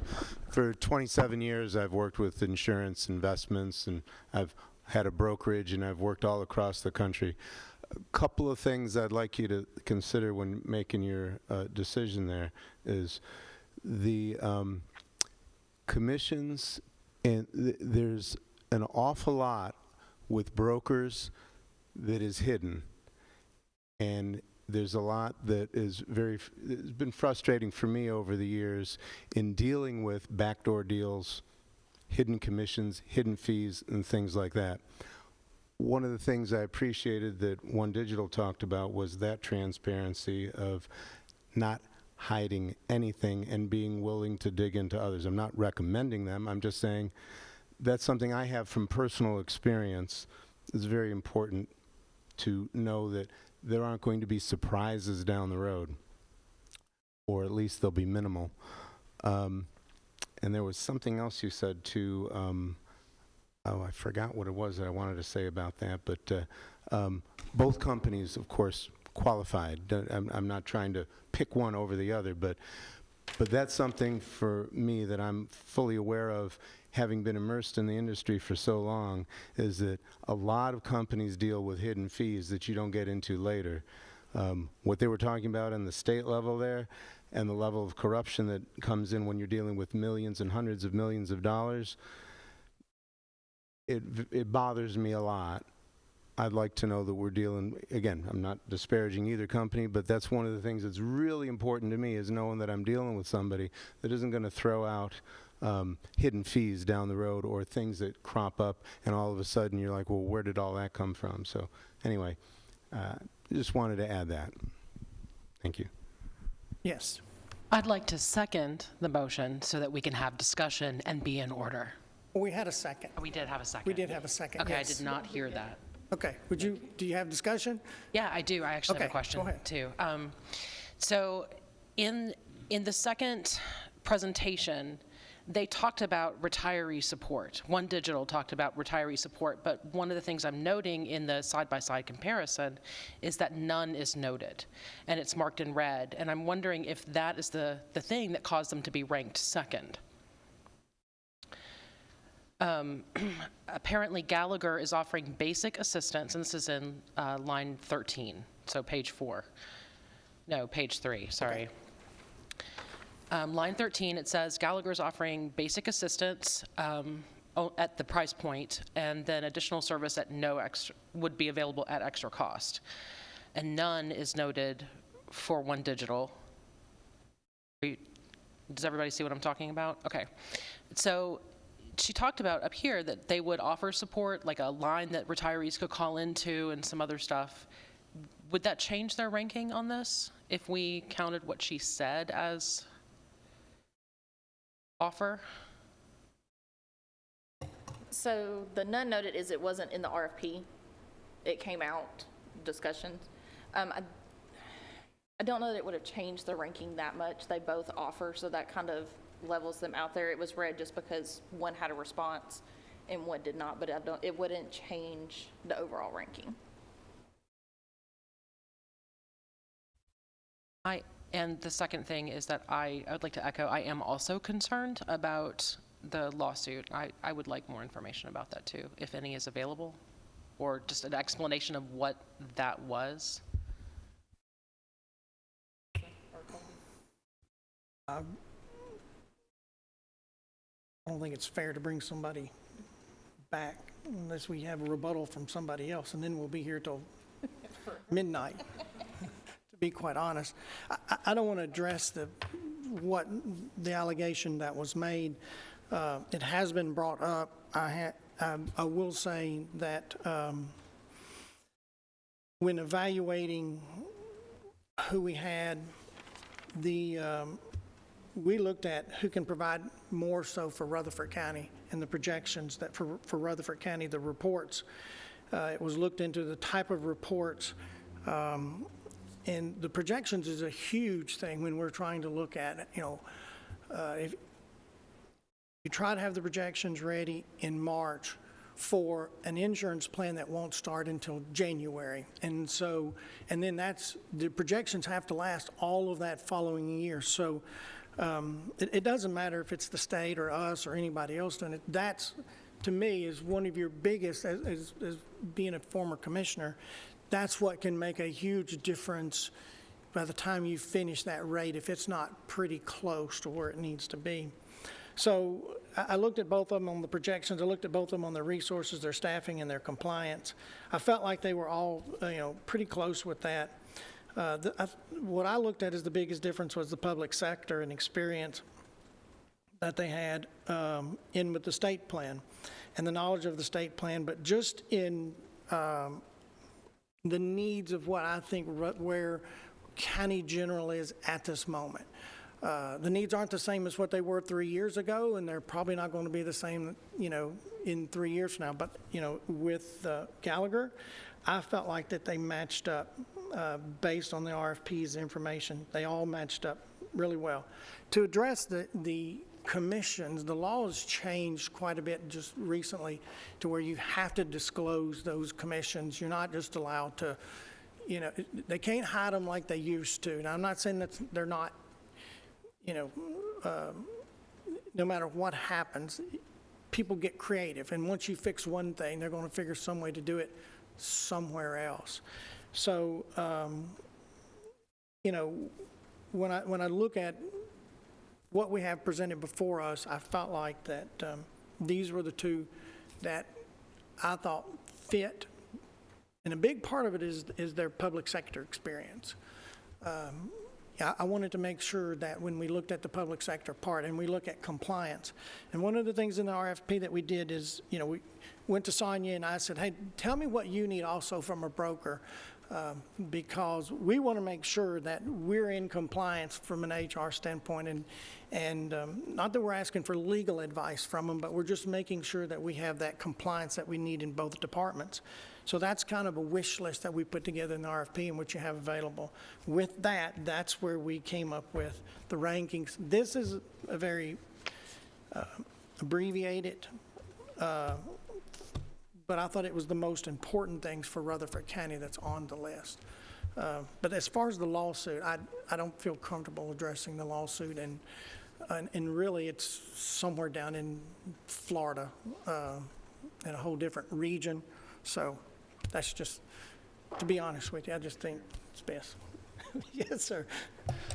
So I'm probably been a part of this process for 30 days. And as I said at the outset, Director Elam's done an outstanding job along with his team. There was an opportunity for the allegation to come forth earlier, and it did not, at least in the meetings that I had.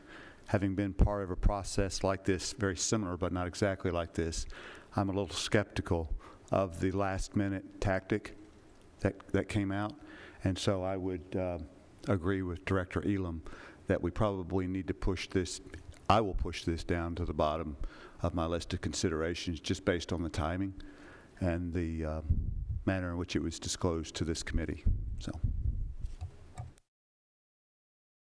Okay, anything else? Ready to call roll? Dr. Andrea Anthony. So the motion was to submit on, from this committee, Gallagher as the broker of record. There was a second on that, so that's what we're voting on, the recommendation of Gallagher from this committee. Commissioner Carl Boyd. Yes. Amber Brown. Yes. Shay Crowell. Holly Deering. Mary Hickerson. Lois Miller. Commissioner Alan McAdoo. Commissioner Jeff Phillips. Brian Runyon. Steve Spence. Eric Tutobeni. Yes. I'm not directly affected by it, and I don't have a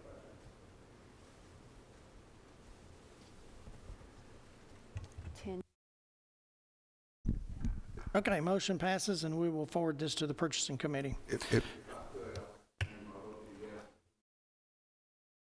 Okay. Duly noted. All right, so the broker of record for property and casualty. Yes, yeah, go ahead and bring them in. So the RFPs on all three of the RFPs were submitted to the purchasing committee. Purchasing committee took them under advisement with a recommendation to bring them back to this committee to send them a recommendation. So then the recommendation, this recommendation will be forwarded to the purchasing committee. And if I understand correctly, it will go from the purchasing committee to the budget committee and then to the full commission. Okay. Next, we have your broker of record for the property and casualty. First one up, I believe, is going to be CCMSI. We had them, I think, Mary, you might be able to help me, like, I don't know, 10, 15 years prior to Assured Partners. Then Assured Partners comes in, they're in their 4th year. They are also the incumbent.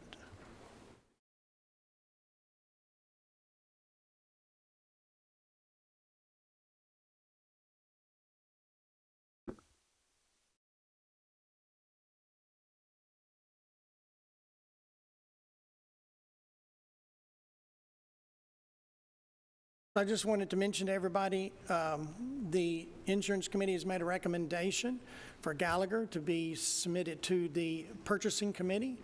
Let's see, what is that date? Next week. It's October the 4th. We'll be at purchasing committee with that recommendation.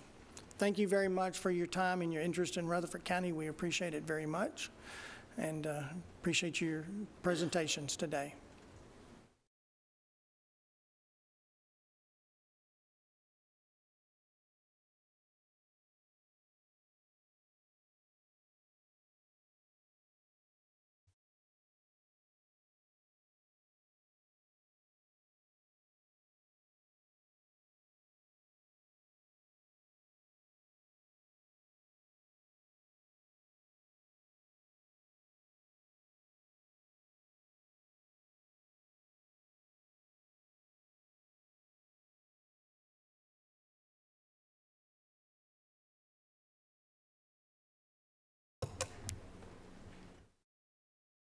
Just a note, I think I mentioned earlier, we will have MedPoint making a presentation. They'll have we'll look at the budget, we'll look at their services.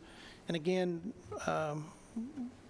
one of the things we'll look at, and with the moving down to one, you'll see some information that'll show. I don't think that at this point that we would be able to stay with the one clinic, be able to provide that Saturday service, just due to the numbers, and it wouldn't be an efficient use of, I think, the money, staffing, based on the numbers that's for Saturday with County General. But I don't want to get too deep into it, but that's one of the things to get, if you're out asking questions and whatever, that would be one of them. You're at the clinic if someone's there. Okay, Janet?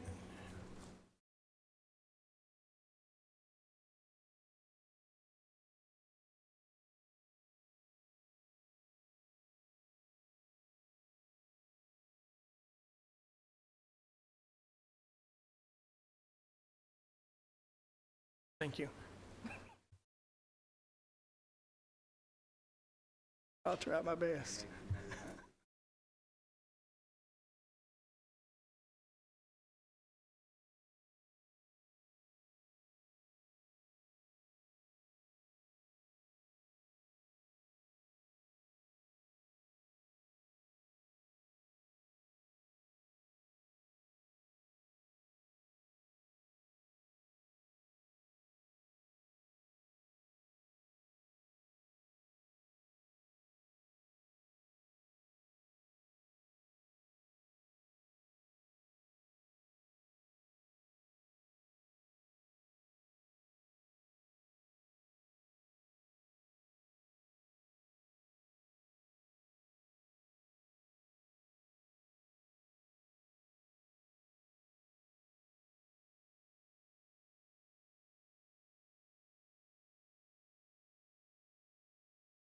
Good. Perfect. Thank you. I think everyone's got a copy. Is that correct? Okay. I am Janet Cook. I'm with CCMSI. Thank you, first of all, for giving us the opportunity to come in here and present.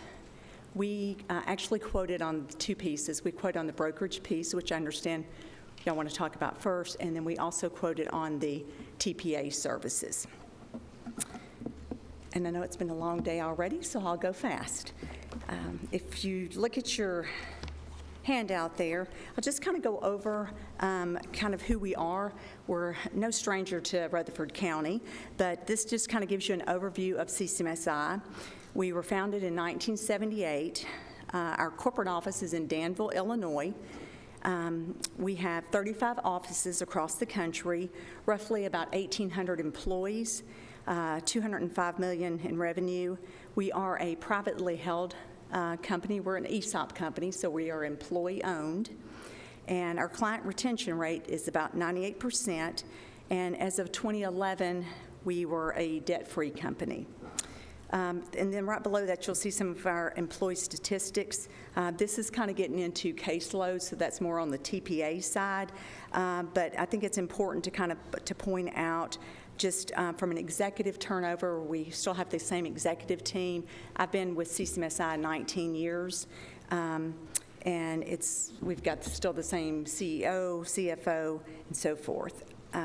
Over to the right, you'll see kind of our core business. Obviously, we're big into governmental entities, municipalities, and counties, healthcare, transportation, manufacturing, retail, temporary staffing, higher education, utilities and energy companies, gaming, hospitality, restaurants, and waste and collection recycling.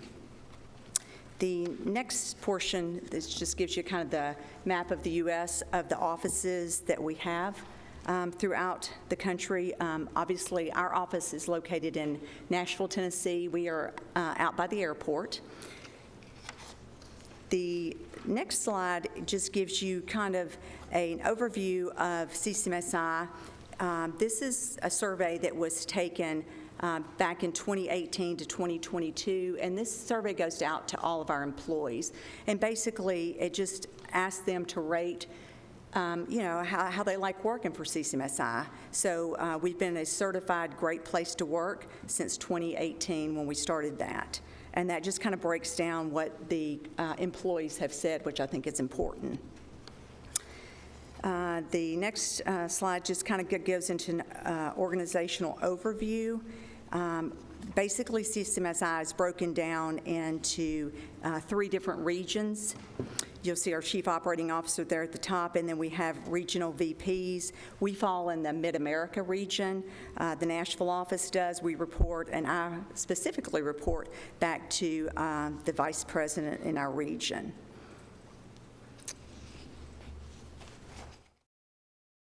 The next page just kind of gives you a proposed office model and team.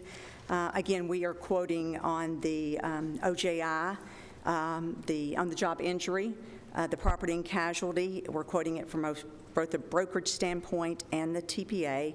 My presentation is the same for both of these, so just to let you know that. The team that I've listed here, back years ago, we, in 2019, we actually handled, and prior to that, Rutherford County and the Board of Education. I personally have been involved with Rutherford County since 1986. We lost it in 2019, but anyway, this team that I've listed on the property casualty, Paul Kurtz and Eric Goldstein, they have been a part of that for over 19 years. Same thing with the OJI, the on-the-job injury, Michelle Radford and Kelly Gaines, they were the adjusters that handled Rutherford County in the Nashville office, and they are still with us. So again, it would be the same team that you and the county is familiar with. The next portion just kind of gives you a timeline. I know when you're talking about selecting brokers, the first thing you want to make sure of is that your broker can access as many markets as possible to bring the best possible coverages, limits, retentions, and things like that, and coverage to the county. And so this is the timeline of my participation and involvement with the county and the Board of Education. Like I said, it started with the county in 1986. So in 1986 to 2001, y'all were with a fully insured program, or what we call guaranteed cost. It means it's first dollar coverage. So every claim at that point in time was paid by the Hartford Insurance Company. And then 2001 to 2003, we took you guys from a first dollar program to $25,000 and $100,000 deductible. That was with Royal Insurance Company on the property casualty, and then on the work comp, it was with Safety National. In 2003 to 2007, we went and helped you guys go self-insured. Basically, we did that so you could kind of control your own destiny, because at that point in time, the marketplace was kind of taking a swing. And the swing was going towards self-insurance, because the traditional first dollar cost had escalated so much that it was not feasible. So you were paying out millions in premium. So we felt like at that point in time, let's look at self-insurance. The self-insurance laws in Tennessee were very favorable, and so we helped take you guys self-insured in the 2003 year. So we put that with Munich Re, which is a Lloyd's-based company. American Alternative was the fronting paper. If anybody in here is familiar with Lloyd's of London, there's different syndicates that basically take a portion of the risk and or line slip, and then you create different line slips depending on their appetite. 2007 to 2011, again, self-insured. We had the property with Allianz, Great American with the crime. The casualty was with ACE, and then the workers' comp was with Safety National. That was prior to the county going OJI. And then 2011, 2013, again, still self-insured, Travelers on the property, Great American on the crime, and then the casualty was with ACE. So the next page just kind of continues on with the timeline, 2013 to 2017. We moved you guys over to Brit Global. Again, it's a Lloyd's-based company. Then we, with Ms. Miller at the time, I believe she was it was back in the risk management days, we looked at Provident Life and Accident. At that time, the firefighters didn't have their own particular program, so that was something that we came in and installed for them, and then Travelers on the property. And then 2017 to 2019 still was with Brit, Provident, and then we added Admiral Insurance Company for the professional liability for the dentist. So again, that kind of wraps up my personal 33 years of experience with Rutherford County. And again, that's kind of for the brokerage and TPA services, because we were handling both of those for that period of time. The next page just kind of goes into places that CCMSI is different from our competition. One of the things is our staffing model is a little bit different, we feel like, than anyone else's, basically because we're an ESOP company and we're employee-owned. We don't have a lot of turnover. And then also we have a proprietary claim system. So we built that. It's in-house. We don't sub that out to anybody. So anytime we need to implement any changes or any additions, or if the county were to come back to us and say, hey, what if we were to do this? Could we do this with your system? We would look for every means and measures to be able to accommodate that. We're focused and big on partnership and relationships. A lot of familiar faces here, and I love that.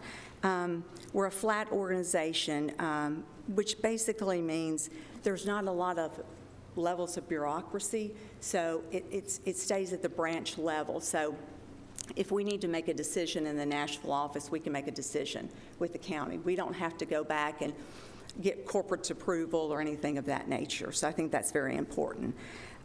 Flexibility to make client program decisions quickly. Again, that's something that we can do. If there's something that makes sense, we're going to make sure that we implement that. Understand multiple location and hierarchies. Basically, our system, you can set up however you want to, and we can drill down to, if it's law enforcement or whatever, we can drill down to whatever means we need to as far as the hour, the time. Our system has a lot of flexibility. Cutting edge technology, again, because our system is proprietary, we feel like that we're ahead of the curve than most of our competition. And then following client claim handling special instructions and guidelines, I think that's really important. Even though it would be the same team that's so familiar with handling Rutherford County, it's still always nice to make sure that we're all on the same page and that we follow the special handling guidelines, and for Mr. Elam's team and CCMSI to work hand in hand together. Unbundling versus bundling, basically that has to do with vendor services. If there's vendors that you want to use specifically, that's kind of the difference there. Claim costs, results, benchmarking, and total transparency. Again, that's reports that we would provide back to risk management. Low turnover, I've kind of touched on that already. And then, again, we've had a lot of success in transitioning clients from one broker or TPA to the other. The next page, the one that's pretty colorful there, just kind of goes into more 24/7 internet access for live data and reports, flexible user-friendly navigation, ability to specialize data unique to clients' needs. This kind of gets into the OJI and the liability side. This is kind of more from the TPA side. I know that y'all are wanting to keep this to the brokerage piece. So that's something we can talk about in the next portion if you would like to. If you go into the next slide, that's just kind of going into the account management roles and responsibility. In the years that I've been with CCMSI and then prior to CCMSI, my role has always been the main contact person. So I'm not going to stand before you and tell you that make all these promises and then pass this off to somebody else. I would be your main contact and your point person from an account management standpoint. And that just kind of goes into the roles of that. Again, the same thing with placing the excess. I would be the one, I'm licensed. I've been a licensed broker for over 35 years. Again, I have access to the markets that I need to bring the best product and price to the county. We'll skip past the next slide, which goes kind of into the claims philosophies. The next one just goes on to the core values and principles of our company. And again, our motto is delivering what matters most to our clients, because Rutherford County's interest in what and how you would like to see your insurance program run may be different from another municipality or county. So we want to know how you want it ran. This just goes into program implementation. We can talk about that during the TPA section. So we'll skip back, if you will, just flip back to the very last portion, which looks like this. It's just a white piece of paper. Okay. And this just goes into all the services that we offer from the brokerage and third-party administration side. On the brokerage services, We would do excess placement and negotiations, excess reporting. We would issue the binders, issue certificates of insurance, attend committee meetings, review contracts. We would have stewardship meetings with the county, track endorsements, excess recoveries, subrogation, benchmarking, state filings, state forms, handle any compliance issues, and maintain the relationships with the county and the Board of Education. And the rest of the information we can get to in the next portion. So that is all I had, Mr. Elam. Thank you, Jenny. If you'd give me just a second for the committee. What we did different this year is, I think in the previous bid or proposal, the TPA and the broker was put together. And so we decided to break the TPA and the broker out, where they didn't have to partner up, to where hopefully it would give us additional bidders, to where if someone didn't want to be a broker but they wanted to be a TPA, it allowed them to be able to submit a proposal. And also that if we had, instead of it being a partnership, if we were dissatisfied with a broker or a TPA, we could handle that by, if we needed to eliminate and rebid, we could without rebidding both services. So she's up here with both the broker and the TPA. You're about to have the next two. One's going to be for broker services and one's going to be for the TPA. So if you would just do me a favor and circle back around, because on the broker part, those services that you provide, to kind of add a little separation between the broker and the TPA. So if independently we were just the broker and not the TPA, then again, we would place the excess coverages. We would work with the TPA to make sure that they had the information that they needed. We would do the negotiations, certificates of insurance, like I mentioned. That's something we're very familiar with. CCMSI as a company right now, we do that probably about 30% of our time, because what we do is we place the excess above maybe a self-insured fund. A fund might be, let's say, for instance, the Kentucky Retail Federation. I place the excess for the Kentucky Retail Federation. They have around 2,200 retail operations, maybe clothing stores, maybe banking, maybe whatever. They all come together in a self-insured fund, and we place the excess over top of that fund. Same thing with a standalone, which is what we would call Rutherford County, a standalone governmental entity. We do that. I'm actually the broker for the town of Smyrna. I have been that broker with them for probably about 14 years. And so this is a field that we're very familiar with. Like I said, this is something that we've done with the county in the past, and we have access to the markets, and we've kind of got our pulse on that. Okay. Any questions from the committee? Yes, Ms. Hickerson. Okay. Since she's doing both, it's kind of hard, but one of the things that we come down to the wire on this year, and I'm talking budget wire, was cyber liability.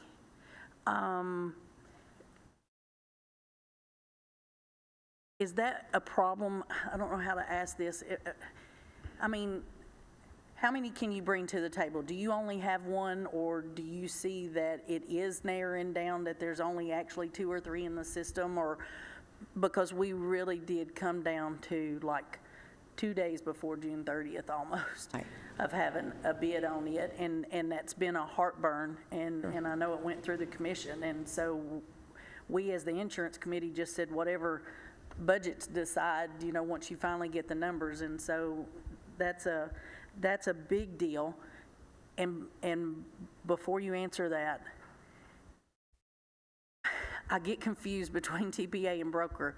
Where do we need to talk about the service of claims being paid or not paid and TPA? Okay, thank you. Okay, that's Okay, certainly. Okay, so the cyber world's a little bit different world right now. We place cyber coverage for all of our other accounts as well. I would say, Ms. Harrison, probably we would bring at least 3 markets to the table. We just did a renewal for one of our other municipalities, and that's exactly what we brought to the table. We're not only 3 different carriers, but we also brought 3 different coverage limits. That market's tightening up a little bit. This particular entity had 10 million cyber. A couple of the carriers quoted 5 million.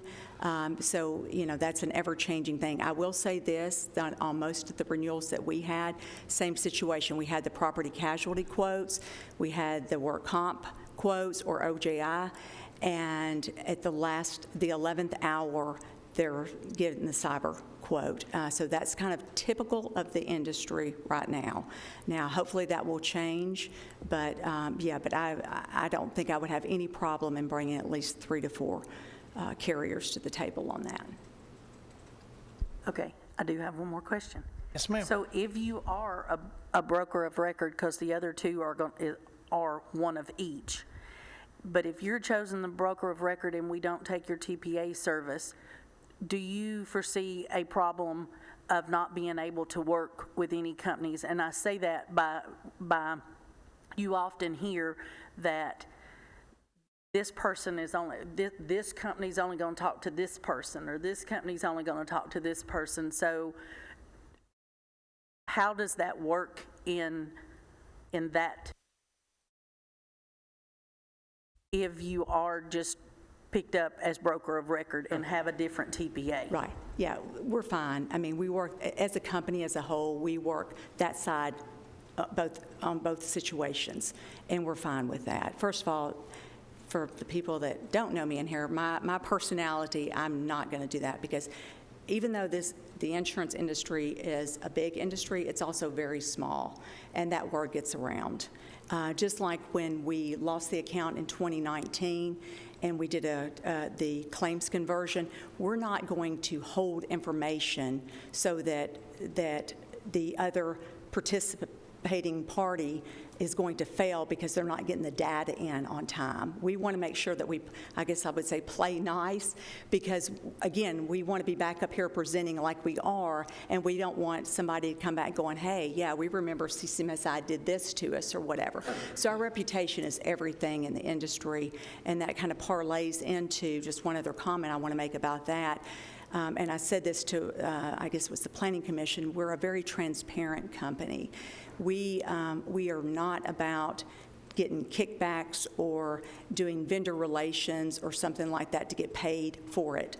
We want to make sure that we bring the best product and service to the county at the best possible price. And if you do that in the industry, which it is known, if you do that in the industry, then you're almost held hostage in that environment. But no, we would definitely be very professional and work with any company. We can work with any company. Yes, Ms. Stevenson. Mary and I are going to start sitting on opposite ends of the room. But 2-part question. One, knowing that you are have applied for both the TPA and broker of record, is there any efficiencies that we that you bring to the table by having both pieces of business, and are there any inefficiencies we would have? Would there be any difficulties, I guess, you having one piece versus the whole in coordinating? Does that make sense? Yeah, that's a good question, because we often get that. I think the advantages are, like, for instance, in our office, I was at a convention before I came here. I was at the Tennessee Self-Insurance Convention, and I had a couple of my adjusters there, and we were kind of round-tabling. We had a fatality claim that came in, and we were kind of all round-tabling that. So this is kind of the same way on the brokerage side. Obviously, we are going to get copies of policies if we're just the TPA and we're not the broker, and vice versa. But that information goes into the system. So I feel like when you're controlling both sides of the house, it makes it nice from my standpoint, I think, because, again, if there's a discrepancy on coverages or anything of that nature, then the adjusters can walk down the hall and say, hey, you placed the excess. How does the policy interpret this or whatever? So that I think that's the advantage, because we're there, we're one team, and all the information we know is going to be in the system. We're not having to wait for someone on the other side should we request something and not receive it. So that's kind of, I think, the negative is if we need something, whether it be, a copy of the policy or an endorsement, if we're not aware, the broker didn't send us the endorsement, and, oh, guess what, you picked up a new department or something of that nature, we weren't aware of it, and then a claim came in, then that could be a negative that we had no idea that was, a part of the county, so.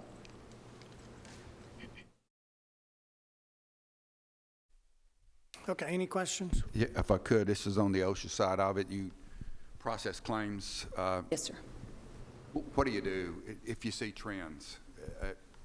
As processing those claims, can you identify trends, and do you communicate those trends to the county? Yes, we absolutely would. We would have what we call claims review meetings with risk management, and we would be in constant contact. If there's a catastrophic claim or just a claim where we call repeat offenders, or someone's had more than one claim, then that's something that our system, with our system, the county would have access. You can say, hey, I want 10 people to have access, or I don't want anybody to have access.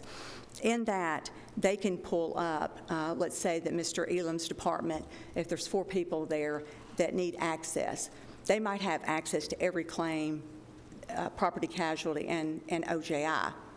Let's say that the county decided, hey, we would like the health department then to also be able to report claims online. The health department could have the flexibility to report the claim online, but not be able to see any claims information online. So that's something I think it would be an advantage. Yes. You calculate, in addition to what you calculate total incident rates, is that correct? For statistics, the total incident rate, do you do that? Yeah, we have a couple of different ways. So we use what we call gradient AI. It's artificial intelligence, okay? Now, we'll say this. Our adjusters are not really looking at that. That's more for the client's standpoint. That artificial intelligence is telling us when a claim comes in. If that's a shoulder injury, let's say, it's taking that and it's bouncing that off of 2 million claims or whatever the number is in that database across the country, depending on the person's age, the demographics of where they're located, what their job is, and so forth. And then that will let the client know, because you would have access to this information. You could see that in the system. The client could say, oh, well, this claim nationwide may have settled for $40,000, but our adjuster has it reserved at whatever number, and so that's something that you can monitor how we're doing as far as the reserves are set and so forth. But again, we would be in direct communication with Mr. Elam's office. Question on total incident rate. It's a calculation that industry uses to compare themselves to everybody else in the world. So calculating a total incident rate, Rutherford County could compare itself to other counties and see how they're doing. Is that possible? Do you do that, or is that? Okay. Yeah, we absolutely could. And if it's going up, what do you do? Yeah, if it's going up, that's something that we would definitely meet with Mr. Elam's unit. We also have safety and loss control. We've done that in the past, where we would bring our safety engineers in here and kind of get an outside look at the demographics and make any recommendations. But if we see trends, and if it's, we can set the system up where the system can say this was a safety violation, yes or no. That's the reason why the accident occurred, or no, it wasn't a safety violation. So that would be the first kind of trigger. And then again, if there's trends that we see from my standpoint as an account manager, I'm going to look at that all the time. We're going to know the claims that are coming in, either from the brokerage side or the TPA side. We're going to know that. And that's something that we would bring to the attention. Mm-hmm. Okay, any further questions? All right, Janet, thank you very much. Thank you.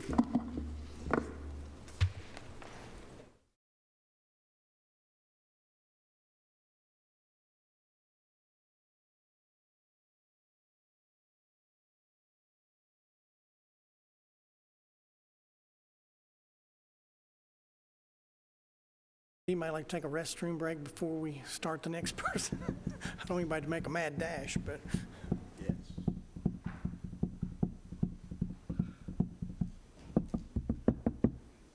hired Susan McQuarrie, who's on the end down here.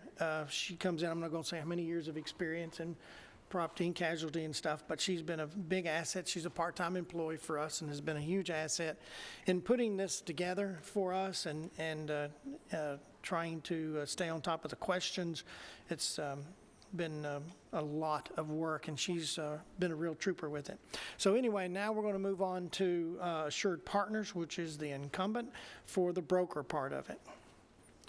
Mr. Patterson?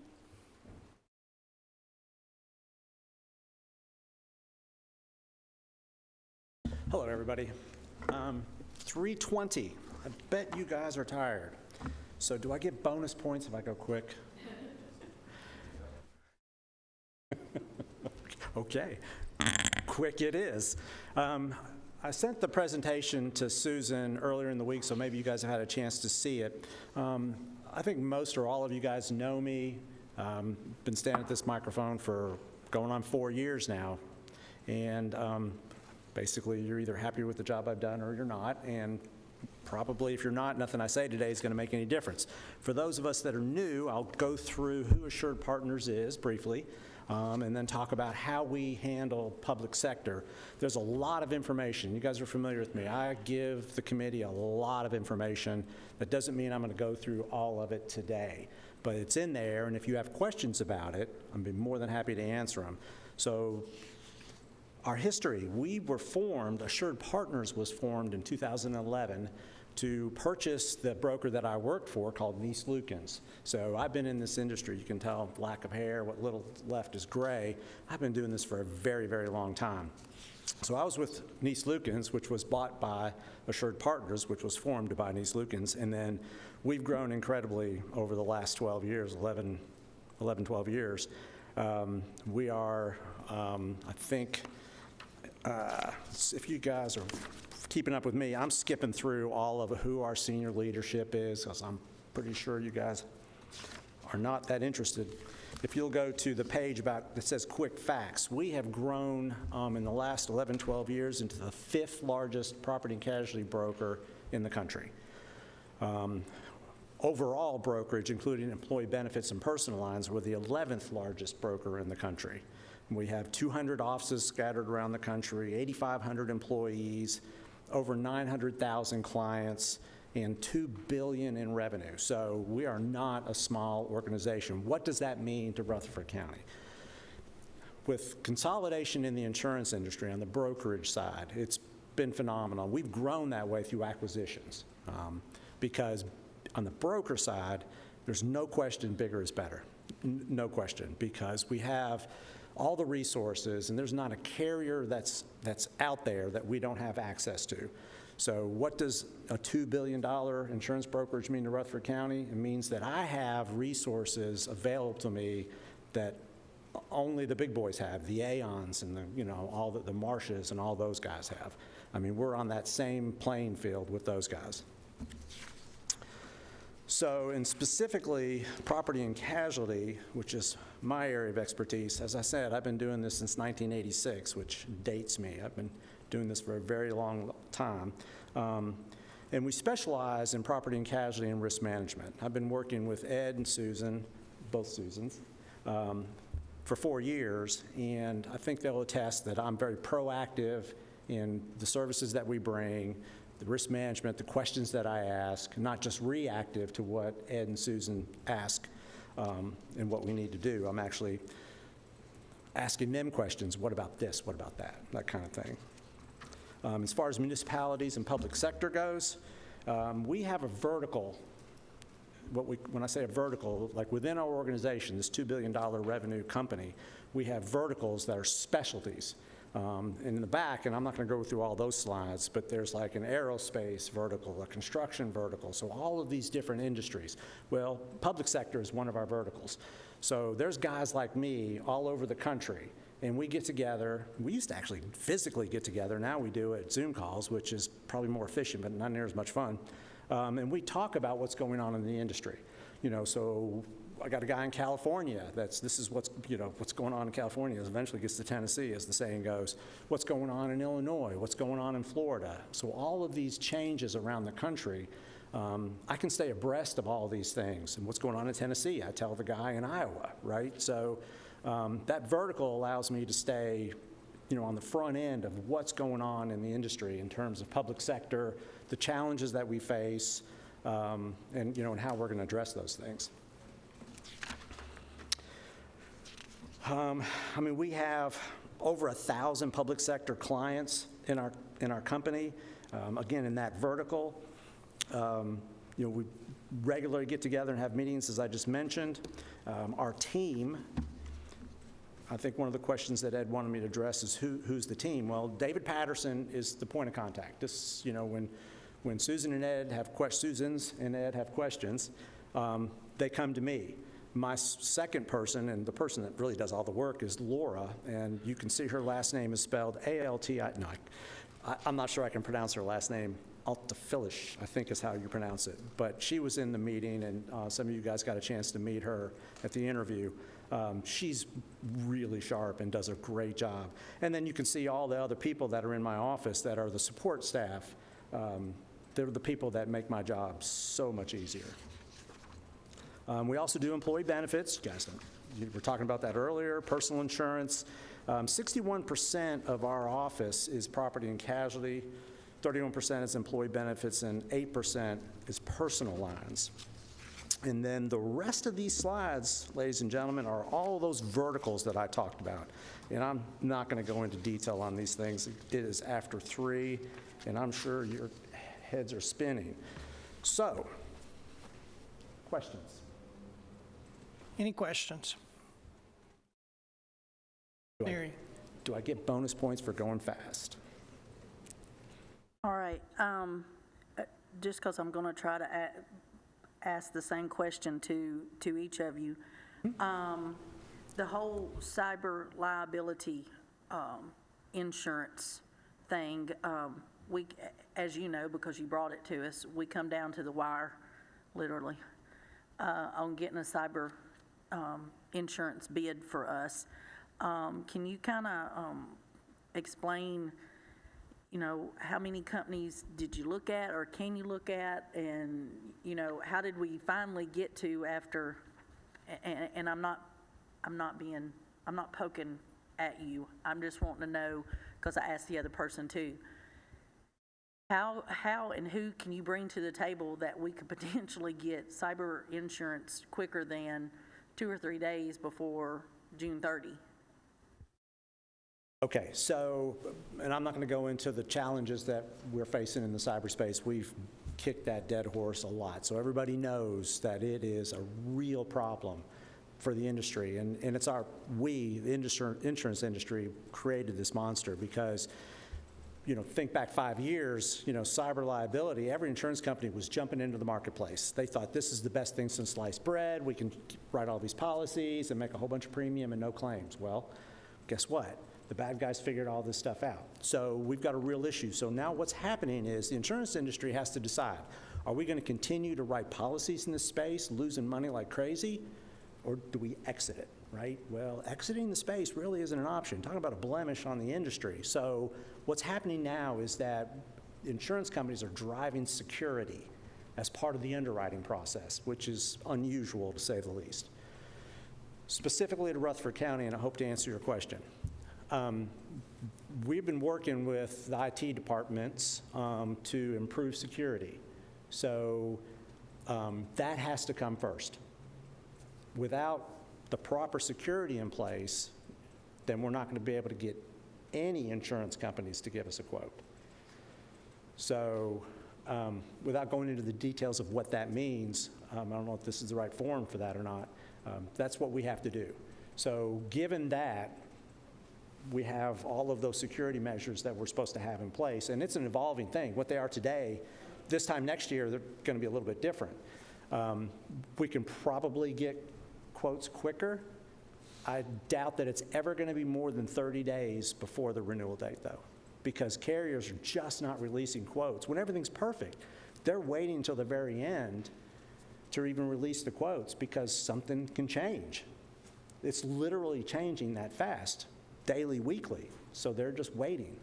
All the carriers that I went to, wow, I don't have the list in front of me, but there was 20 or 30 carriers that I approached. Most of them was a decline because of out of appetite, meaning, public entities are just not a space that they want to write policies in.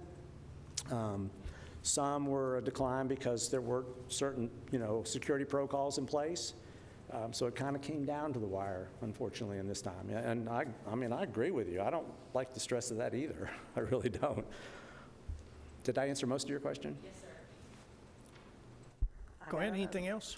Yes, just out of fairness, since you're doing for the broker of record, I know you have brought and have worked with the TPA we have now, Collins and Company, but how can do you have a problem working with other TPAs and/or companies? For example, just in the insurance world, I can't work with him because I'm working with him, and I can't, you get that back and forth. So if, since you were just doing for broker of record, do you have a problem working with any TPA, or is there a silent law or anything that says you can't because you do this, or you can't because you do that? No, I work with lots of different TPAs now. So no, I can work with, you guys say this is our TPA, and that's the TPA I work with. Yeah, it's not a problem. Any other questions? Okay, thank you. That's it. Thank you.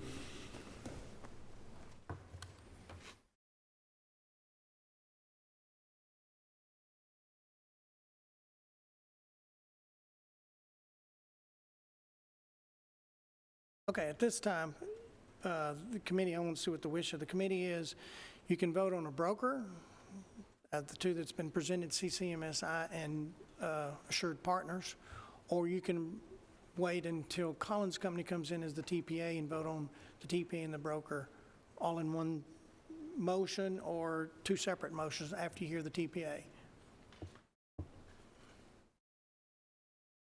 Ms. Miller? I think that since the TPA and the broker, are so integral to each other, that we probably need to hear the presentations of the TPAs as well, and then make one vote that encompasses both entities. Okay. We have Greg Bankston from Collins and Company, who's our incumbent, coming in at the moment. And then we'll do a vote after that. Well, yes, we'll bring CCMSI back in if there's any TPA questions. Yes, ma'am.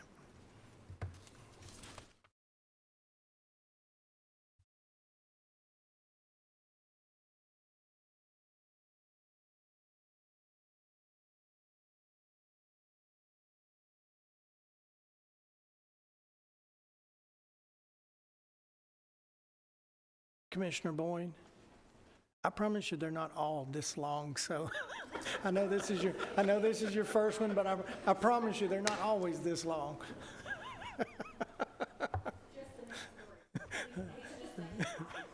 Yeah. Yeah. Are you ready? Greg, come on up, please.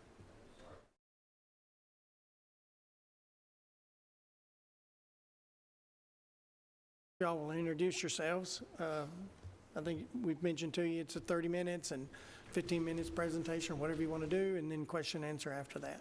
Sure, you're all tired, so we'll try to make it faster than that. I'm Greg Bankston. Of course, I know you. I'm Greg Bankston. I'm the Vice President for Collins & Company. This is Jim Johnston. He's our majority owner. I think we gave a handout there, and we'll kind of go through it. I'll try to go through the boring stuff quickly. Just a little overview about us. We've been in business since 1969. We started and was formed in Chattanooga, Tennessee. We're a Tennessee corporation, and our home office is still in Chattanooga, Tennessee. Since that time, we've branched out and we service other territories other than Tennessee. We service Georgia, Kentucky, and Alabama as well.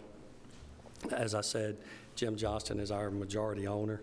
He owns 70% of the stock, so his vote is really the only one that matters. We have a Collins family member that is still a silent partner, but is not active in the business. Since we originated in 1969, we started out as an independent adjusting firm, and then we grew over the years and started doing third-party administration as well, but still maintained our independent adjusting firm. It's basically all one business. We strictly handle claims. We do not own any other subsidiaries. We don't own any DME companies, nurse management companies, bill review companies. Our belief is we partner with people that do that and do what they do well.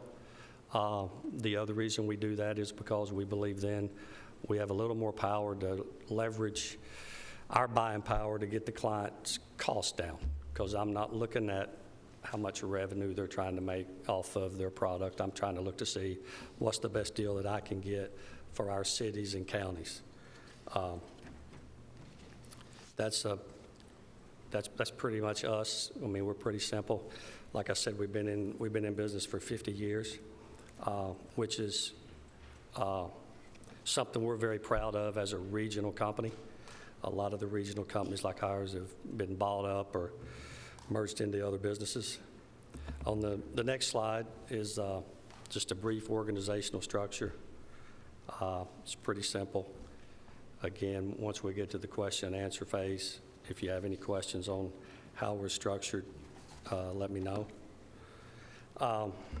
Talk a little bit about our expertise in municipalities.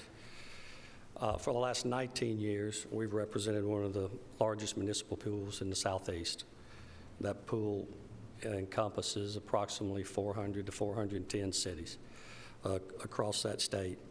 70% of our claims today are public entity business, and 30% of our claims will be insurance claims, regular claims, like if your car wrecks, your house burns, that piece there. We have a lot of experience in handling catastrophic losses. We've worked more hurricanes in Florida than I care to count. We do not do that piece of the business anymore where we chase storms. We only work a cat if it's for a client. An example is, I'm sure everybody remembers in December when the unfortunate situation wiped out the city of Mayfield, Kentucky. That was one of our clients within one of our groups of businesses, so we adjusted over $41 million worth of claims. Still have a few left, but most of them are getting wrapped up. Our litigation team, again, we're very proud of. We have anybody on our litigation team has a minimum of 20 years experience. We even have one of our litigation supervisors was a practicing defense lawyer, and he joined us as our litigation manager a few years ago. He's based in Franklin, Tennessee. So we have a wealth of knowledge. Jim's been doing this 42 years. I've been doing it 37, so we're almost at 80 years right now between us. If you can imagine somebody can last that long in insurance claims. The next slide is just what's our relationship with Rutherford County? Well, we're the current TPA. We have been working with Rutherford County since July 1st, 2019. Hopefully we've done a good job. I think we have. We'd certainly like to keep that relationship and partner for a long time. The next slide is, we'll just talk a little bit about challenges that we believe are facing municipalities. We believe there's 3 areas. Number one, law enforcement claims are significantly on the rise, over 100% for some of our cities and counties. It's unfortunate, but it's just the world that we live in right now. We've had several of those claims come in by text to us today, unfortunately, where something's happened, where some allegation has been made against a law enforcement officer. The second area that we believe is very critical, there's been an 82% increase in cyber claims. cyber claims is its own animal, and our owner, Jim Johnston, handles those personally, and I'll let him tell you a little bit about them here in a minute, because you've got to really have the experience, and you've got to know how to focus on these particular claims. We've got one right now where, back to law enforcement, it's wiped out all of the law enforcement's data. It's gone. They have no records. So bad, Jim had to have phone conversations with Homeland Security last weekend. So that is becoming, that's what I think is the next wave. And if you're not prepared for it, it's very difficult. And then the third thing is, I don't think it's a secret, the rise in medical cost and pharmaceutical cost, it's not only driving the benefits side crazy, it's driving the OJI and the work comp side crazy too. So that's our three areas. I'll tell you how we combat those areas right now. Number one, with the law enforcement's claims, to me, it's all about the experience. I mean, you've got to have a lot of experience and background in handling these type of cases. You got to know which experts to hire. You got to know get information from different law firms. Even if we're using a law firm here in Tennessee, we may have a great connection with a law firm, say in Kentucky, that does nothing but law enforcement claims. And we can reach out to them and call upon them and say, hey, we've got this here in Tennessee. Have you seen it in Kentucky? Have you seen it in Georgia? And tell us what give us any insight you can give us. Here's what we're doing. Let's make sure we're all on the right path. I was going to say, we also have access to a defense database, which is basically a file that defense lawyers have put together on police cases. And access to those, which provides everything from experts, it provides attorneys, it provides defenses that have been successful, things like that. We feel that the access to that is critically important. And cyber claims, this is his expertise, so I'm going to let Jim talk to you for a couple of seconds about it. I'll just mention we are experiencing a dramatic rise in cyber claims, and cyber claims are a different animal. When municipalities are hit by cybers, we've seen everything disappear from every tax record, every police record, every city or county record that existed, things along that line. There are a lot of things that in this particular market that we've seen, you're seeing outside of the U.S. People involved, you're seeing terrorist groups, you're seeing nations involved, and you're also seeing people that have just figured out how to break into something and are trying to make some money. Ransomware is something that we have been dealing with extensively. We have worked with the national leaders, Kroll. We've also worked with Coveware. Crove does the background investigations into the system. Coveware is responsible for making contact with the offending party to try to negotiate, and they are also assisting in decrypting certain files that they have been very successful in decrypting. And also, for people who do look for coverage through Beasley, we've also worked through Beasley. So this is an area that we feel is extremely critical right now, and it is something that we've got experience in working with. Back to the rise in medical cost, some of the ways that we're approaching that. Number one, we've partnered our bill review with Optum, which is actually United Healthcare now. They were bought by United Healthcare. So we believe that gives us a greater access to PPO networks and discounts versus some of the other alternatives out there. And we also have just recently partnered with a company called Prodigy. We're going to roll this out October 1, well, maybe October 15 now because it's falling on a weekend. They do nothing but RX prescriptions. They don't do any bill review. They focus solely on pharmacy, and they will, their pricing is much better. We're able to get AWP minus 45% on generic, which is really good in this particular climate. And again, we believe that because that's all they do is pharmacy, they're going to be in a much better position to drive down the pharmacy cost for not only Rutherford County, but all of our clients, which is what our goal is.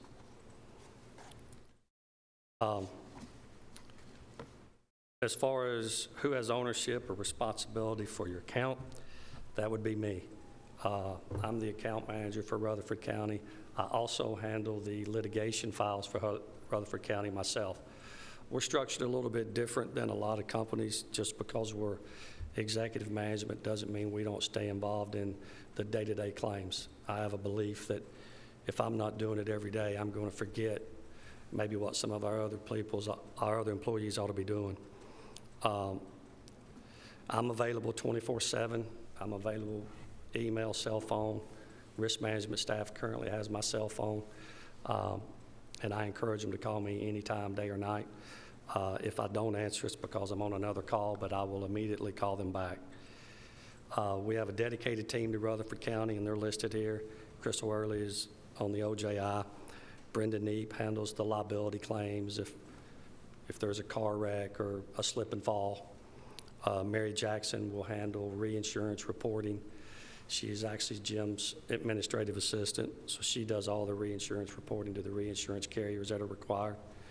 And then, of course, Jim Johnston, our CEO, would handle any cyber claim that may come in. The next slide, there was a question once about our client retention ratio, and it's 90% across all of our clients. And then let's talk about a second about what I think makes us different. Number one, I still believe it's the experience. If you look there's a whole lot of years of experience right there that's been handling claims for all over the Southeast. The other place that makes us different than some of your traditional TPAs is we actually have field staff, field adjusters that can go on the scene. If you have a fatality here and we need to come do a scene investigation, we need to take pictures, measurements, whatever we need to do, we do that ourselves. There's no additional cost to the county. It's included in our per claim fee cost that we've already quoted you. I'll be honest, I'm not aware of another TPA in the Southeast that does that. It's the same way on buildings. If you have a fire loss, we need to come take a look at it, or you have a water damage and we need to come look at it and write an estimate, we're perfectly capable of doing that. We're very experienced in having large property losses. A good example of our response time is the City of Mayfield tornado. It hit Friday night about 9:30, I believe, somewhere around there. We were on the ground at daylight with field staff and going around with the City of Mayfield's representatives, looking at their buildings and seeing, okay, really how bad is it, and let's get the reinsurance carriers and all the consultants and everybody involved. Again, most TPAs are going to have to hire somebody like us to do that, or hire another independent adjusting firm, because they don't do on-scene responses or do actual field investigations. Our bill review savings I mentioned earlier through Optum. These are true numbers for Rutherford County. We've reduced there's been $1.9 million in savings during our time of being the TPA. That was a net of 53.8% after their fees, after they've been paid. That fee would be probably closer to 65 to 67%, somewhere around there, before their paid. What that fee means is basically that's the net savings to the county. If you've got a $100 bill, you've taken 53% off after we've paid the PPO network. And hopefully I'm not repeating myself, because I mentioned our partnership with Prodigy just a few minutes ago. That's going to give us a little larger savings on the pharmacy than what we had before. Subrogation, I'm sure if you don't know what subrogation is, that's kind of a strange term. That's if somebody hits one of the county cars and we have to pay for it, and then we got to go get the money back from the responsible party or another insurance carrier. We do that as well, included in our claim fee. A lot of traditional TPAs will charge you a percentage of recovery. That's perfectly normal, and we just feel like that's part of what we're servicing you. We've recovered $321,000 at no extra charge. So that's a savings there. If I was charging you 18%, it'd be somewhere in the $54,000 range. Financially, we are financially solid. Like I said, we've been in business since '69. We have very limited to almost no debt. We've always operated that way. We have to produce our financial statement every year to the state of Tennessee in order to continue to be a TPA, and it's never been a problem. Last is technology. There's 2 slides on that, but I'm just going to wrap it all up into one. First, we outsource. We do not do our own in-house IT. We used to at one time. What we found as a struggle, or really more was a fear, we're a TPA company. Are we sure that we've got our security right? Are we good enough to know all we need to know about what the platform needs to be when it comes to security so that we don't get hit with the same cyber attack, because we're dealing with Social Security numbers and people's money. And so that was a big fear of ours. That's why we looked around and we partnered with a company called Paracura. It's a web-based claims software system that was actually originated and built for public entities. They're currently being used in Alabama, Mississippi, Kentucky, Louisiana, and South Carolina, I believe, and maybe North Carolina. It's a 100% web-based system. It's got high-level security. It's got every audit function. We can tell you who did what. I can tell you if one of the risk management people were in our system. I can tell you if they made a keystroke or did any data entry or changed anything. We don't normally give clients the right to, quote, edit, but if they really insist on it, we do. We try to get them not to do that, but again, all the back-end pieces are there. It's got 120 standard, what we call ad hoc reports that you can pull.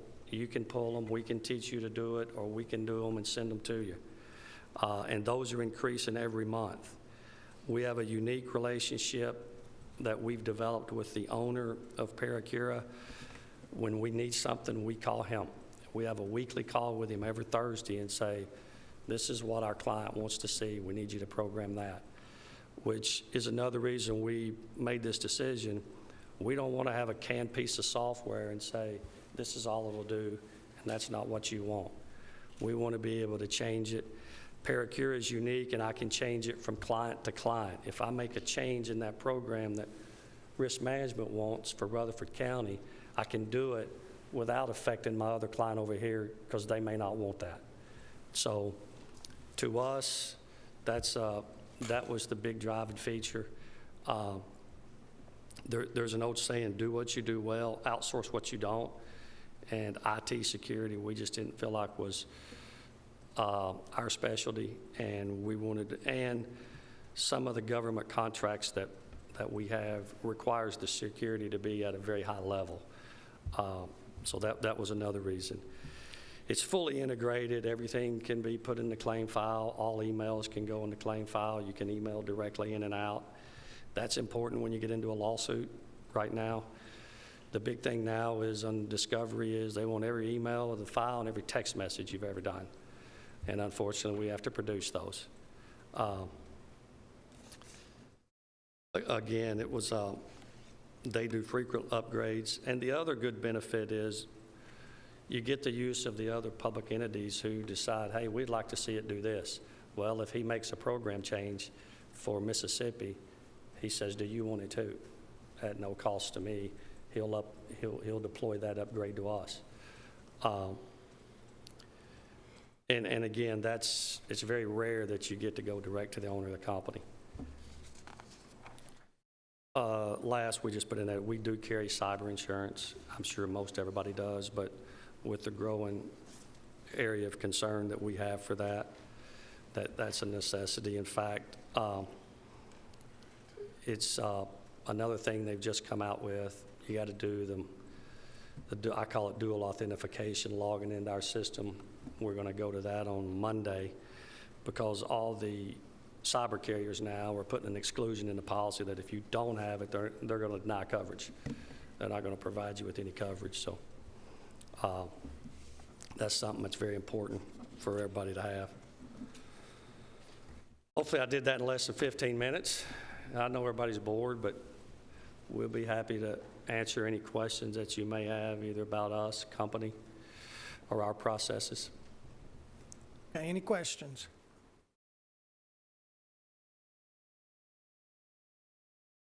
Well, if there's no questions, Works for me. No, I'm thinking.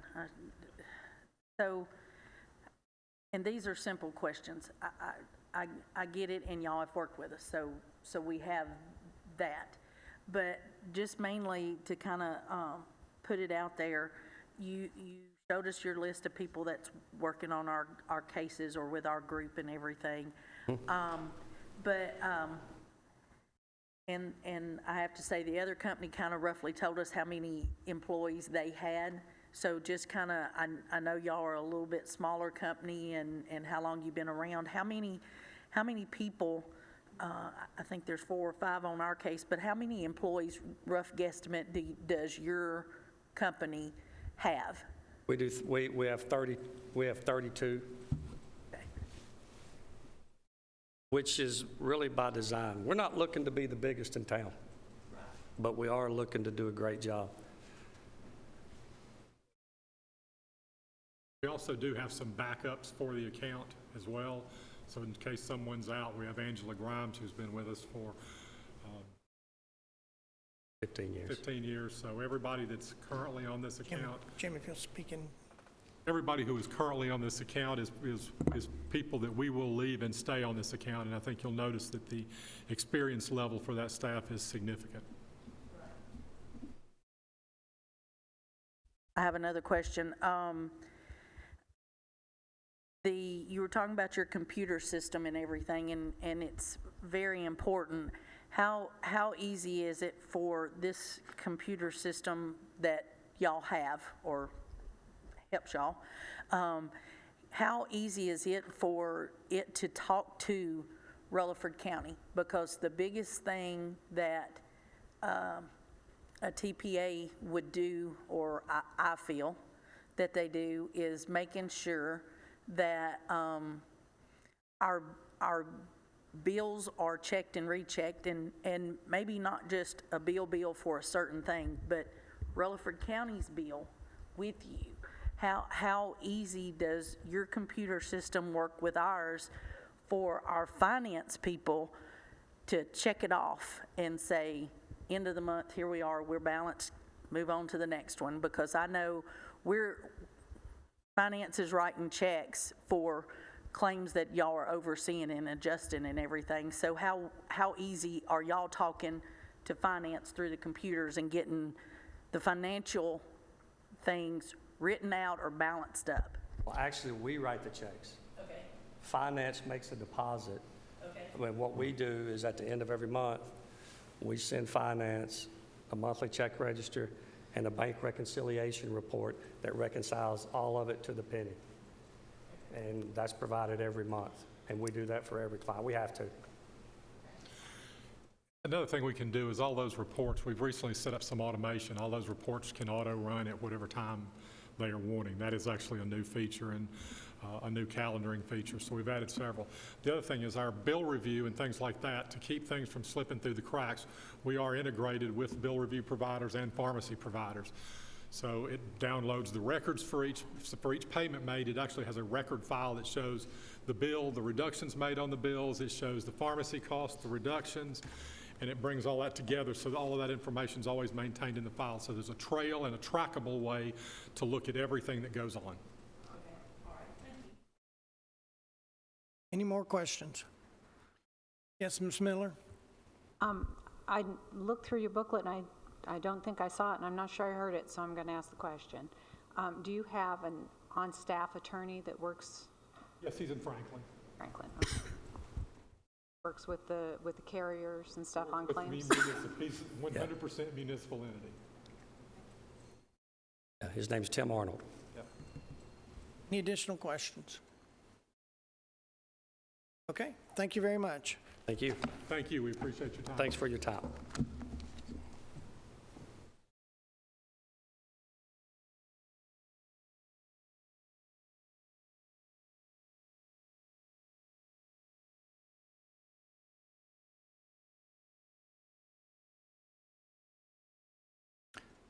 Okay, at this time, we can bring Janet back in to discuss the TPA part, because that's the second bidder.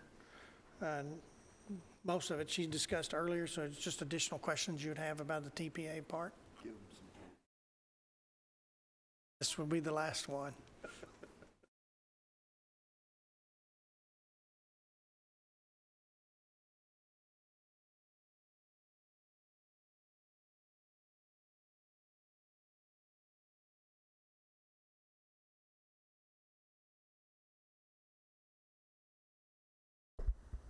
Are you looking for a recommendation?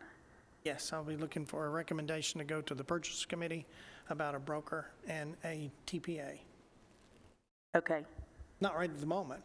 I'm waiting for Janet to come back into, yeah, she did the broker part. And so now she's coming back in. Now she's coming back in on the TPA part. But she covered most of the broker part in the, yeah. I shouldn't study ahead. I apologize. Then we'll vote.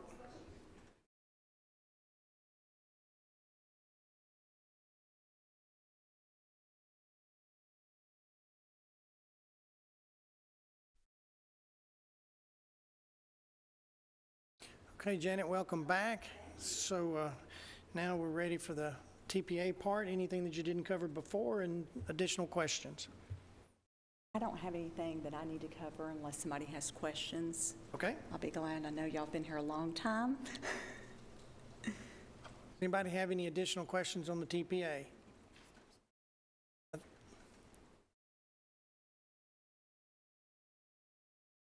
Mary, did you have some additional questions on the TPA? No, you're fine.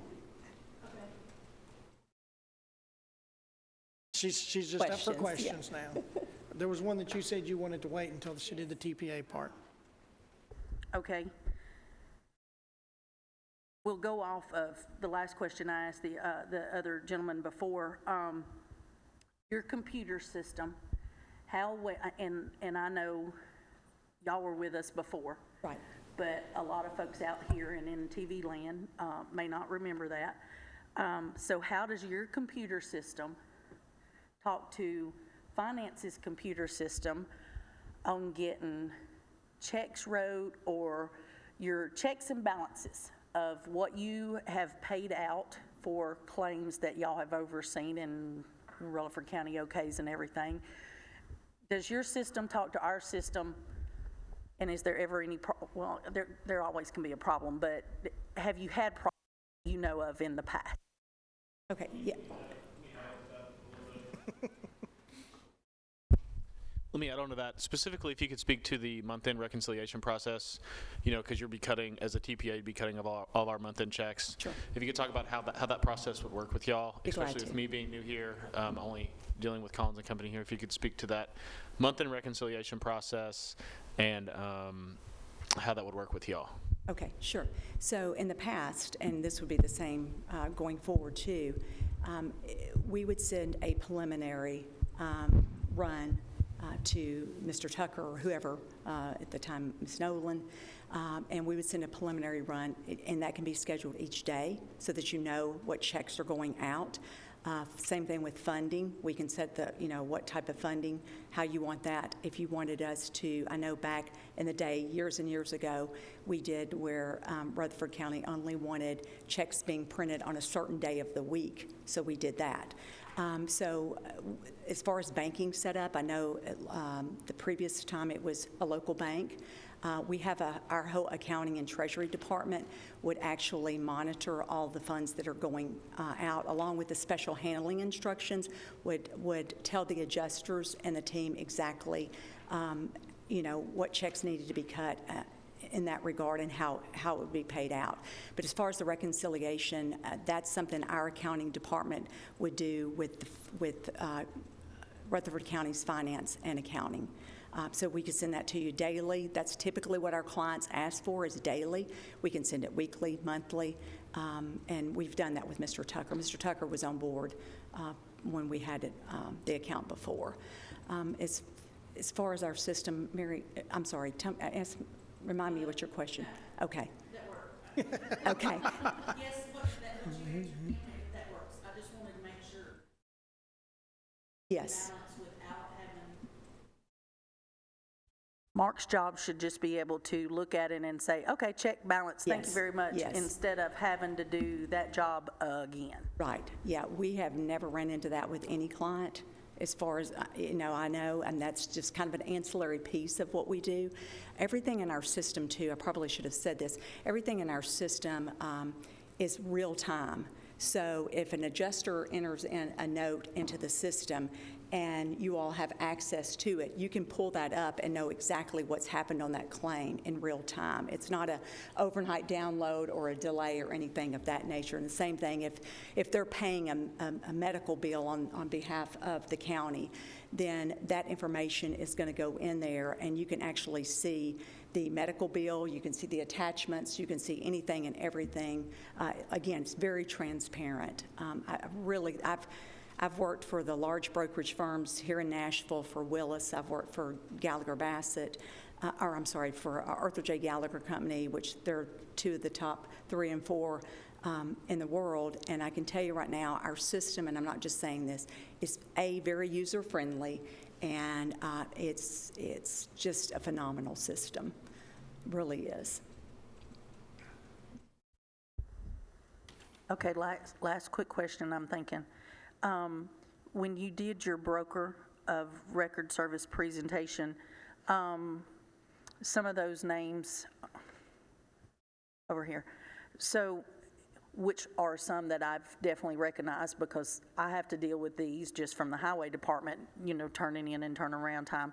So are we looking at roughly the same kind of backup that you have on a TPA side? Because you did both, but you have said that you could do either or. Right, correct. Okay. Yes, yes. Is that it? Susan, did you? Lois. Go ahead. Can you speak to us about any efforts that your company makes to minimize claim dollars? Any management controls that you have in place? And also, can you tell us about the access to systems and data, your systems and data that Rutherford County would have? Sure. Okay, I'll address the first one last, or the last one first. As far as the access, again, if you want to have 250 users, I know that's kind of extreme, but we have a lot of hospital clients and they do have that many users. We can actually, like I said, put firewalls in between there so that maybe risk management would want to see more information as far as claim notes, financial information, and things of that nature. Also, you can run reports from our system too. You would have access to do that. If you would not want to do that or you wouldn't feel comfortable with doing that, obviously we would provide training on that, then that's obviously what I would do as well. So, as far as the access that you would have, it's pretty much unlimited. From the adjusters entering in notes and things of that nature, or bills being attached, anything and everything you would be able to see. Now, if you came back and said, we don't want to see that, then that's fine too. But it would be unlimited access. Again, we would provide the training on that too in different increments. And we have clients that we've had for 10 years. Cracker Barrel is one of my clients, and I've had that a client for 11 years. And I just went out there a couple of weeks ago and did additional training with them because obviously the system's always improving. We're always looking to add reports and things of that nature, and things that are beneficial not just for governmental entities but our entire client base. So, and remind me of the other question, Ms. Miller, I'm sorry. The claim dollars, yes. So I think I talked a little bit about our team that we have in place.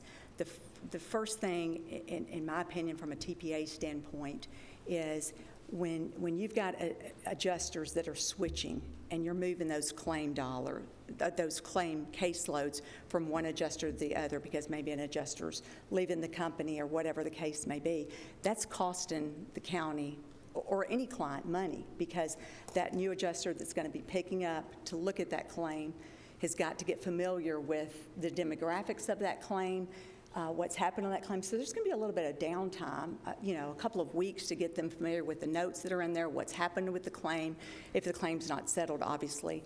And so the good thing about us being ESOP and the fact that we don't have a lot of turnover, and it's the same team that's been in place that has always handled the county here, I think that speaks volumes for our company as itself. Then we're also, kind of a two-part answer to that, we're also always looking at, are there trends? Is there something, are we having a lot of slip, trips, and falls? And if so, where are they occurring at? And if they are, then what can we do to help you all to recognize and identify that? So again, that would come back with not just our claims review meetings, but also our stewardship meetings that we would have, and dealing with risk management and making sure we partnershiped with risk management. Do you have any services that would work on the discounts for the claims or managing the claims, that sort of thing? Yes, we have several things. In the past, we have set up with the insurance companies that we had placed on the brokerage side, so it's kind of getting a little brokerage side, but that where if, there was this percentage of losses were lower than what was anticipated, and we would agree on that dollar amount or that percentage amount, then there was a incentive back to the county. I think at that time it was around $5,000 that would come back to the county to spend on, safety equipment or whatever, however the county deemed. And of course, the carrier at that time would put in provisions of what those incentives needed to be. But, there's things like that we could look at putting into place. Also, in that regard, looking at doing I do this with several accounts, looking at doing a multiple year policy so that your rate is locked in.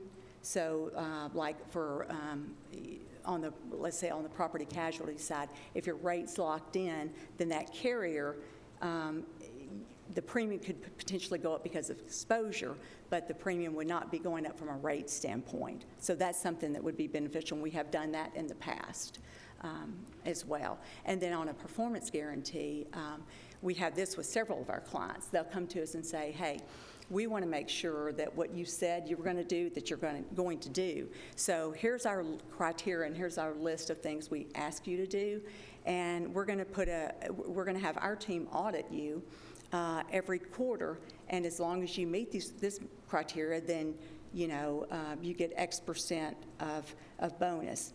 If you don't, then you owe us money. So we put performance guarantees like that in place, and we don't have a problem in doing that because we feel like we stand behind our service and the product that we're presenting.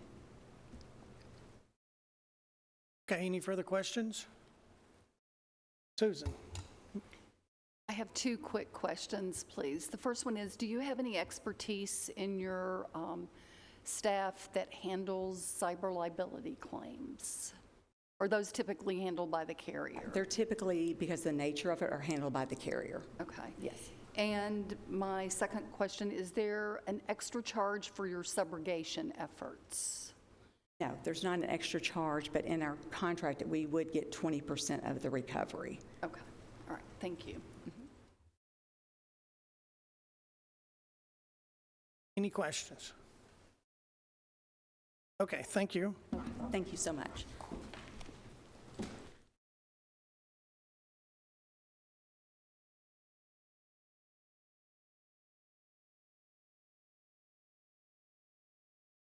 Okay, at this time, what's the wish of the committee? What we're looking for is a recommendation to send on to purchasing for a broker of record for property and casualty, and also a third-party administrator for, at this time, to be sent to purchasing also. Okay, I have thoughts, as always, but, okay, 2019, we tried it. We broke it apart, and I am speaking from experience of having to deal with two different, well, us in here with the broker of record and then a TPA. So we broke it apart, and I personally, on dealing with some, didn't feel and don't feel that breaking it apart worked. I do see how if everybody's in one house, you can talk. You might be on separate floors, but you can talk quicker than getting a phone call or getting an email or Zooming or Skyping. You can walk down the hall. So there again, not basing anything on money, but basing on what I have heard talk, and the reason why I asked the question of how their computers talk to our computers so that Mark or Michael can check and balance us at the end of the month. There's trouble with that with our current. I'll say that. So with that being said, I think we put it all in one house again, do broker of record and TPA with CCMSI, and forward that on to purchasing. That is your motion? Yes, sir. Is there a second?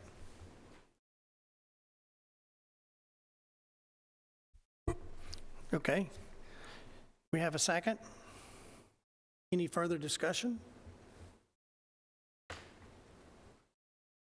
Okay, let's call roll. Oh.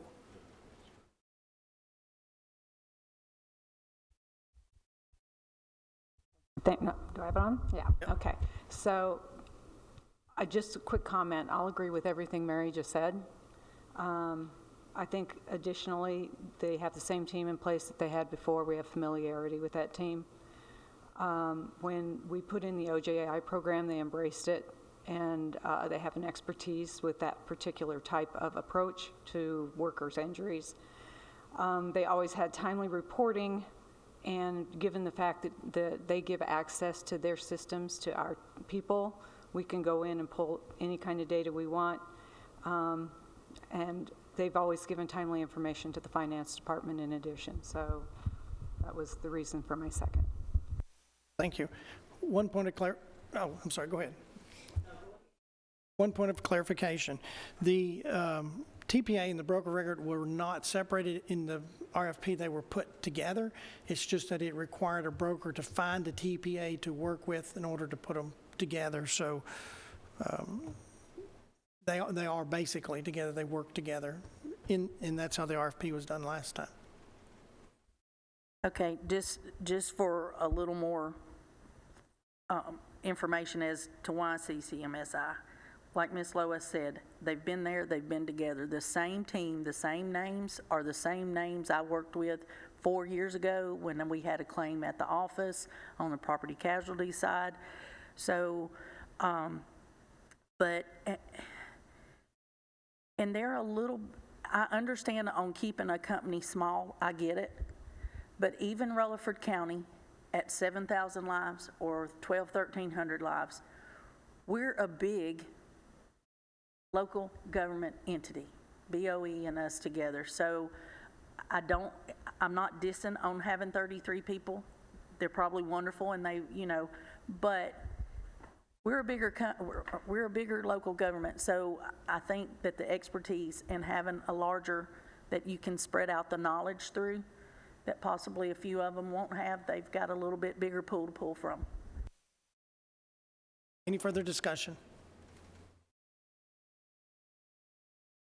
Thompson, call roll.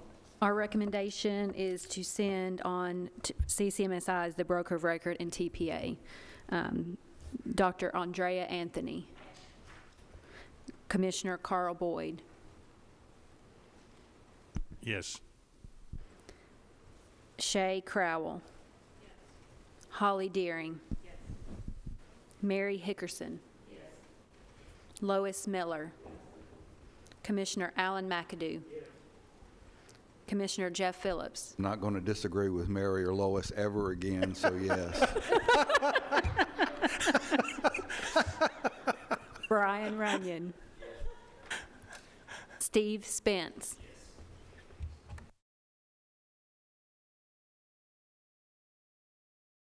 Unanimous? Okay, at this time, I'm going to turn this back over to Mayor Carr. Thank you, Director Elam. Excellent job. We have other business. Thank you, Ed. We have other business on our agenda with regard to the 2022 meeting dates. Do we need to discuss, is there any reason for discussion of October 27th, November 16th, and December 15th for meeting dates of this particular committee? No, we just Put them back out. Fine. If there's no discussion, we'll approve that. And the 2023 meeting dates have been posted to SharePoint, so there's no discussion there. If there's no further discussion, this meeting stands adjourned.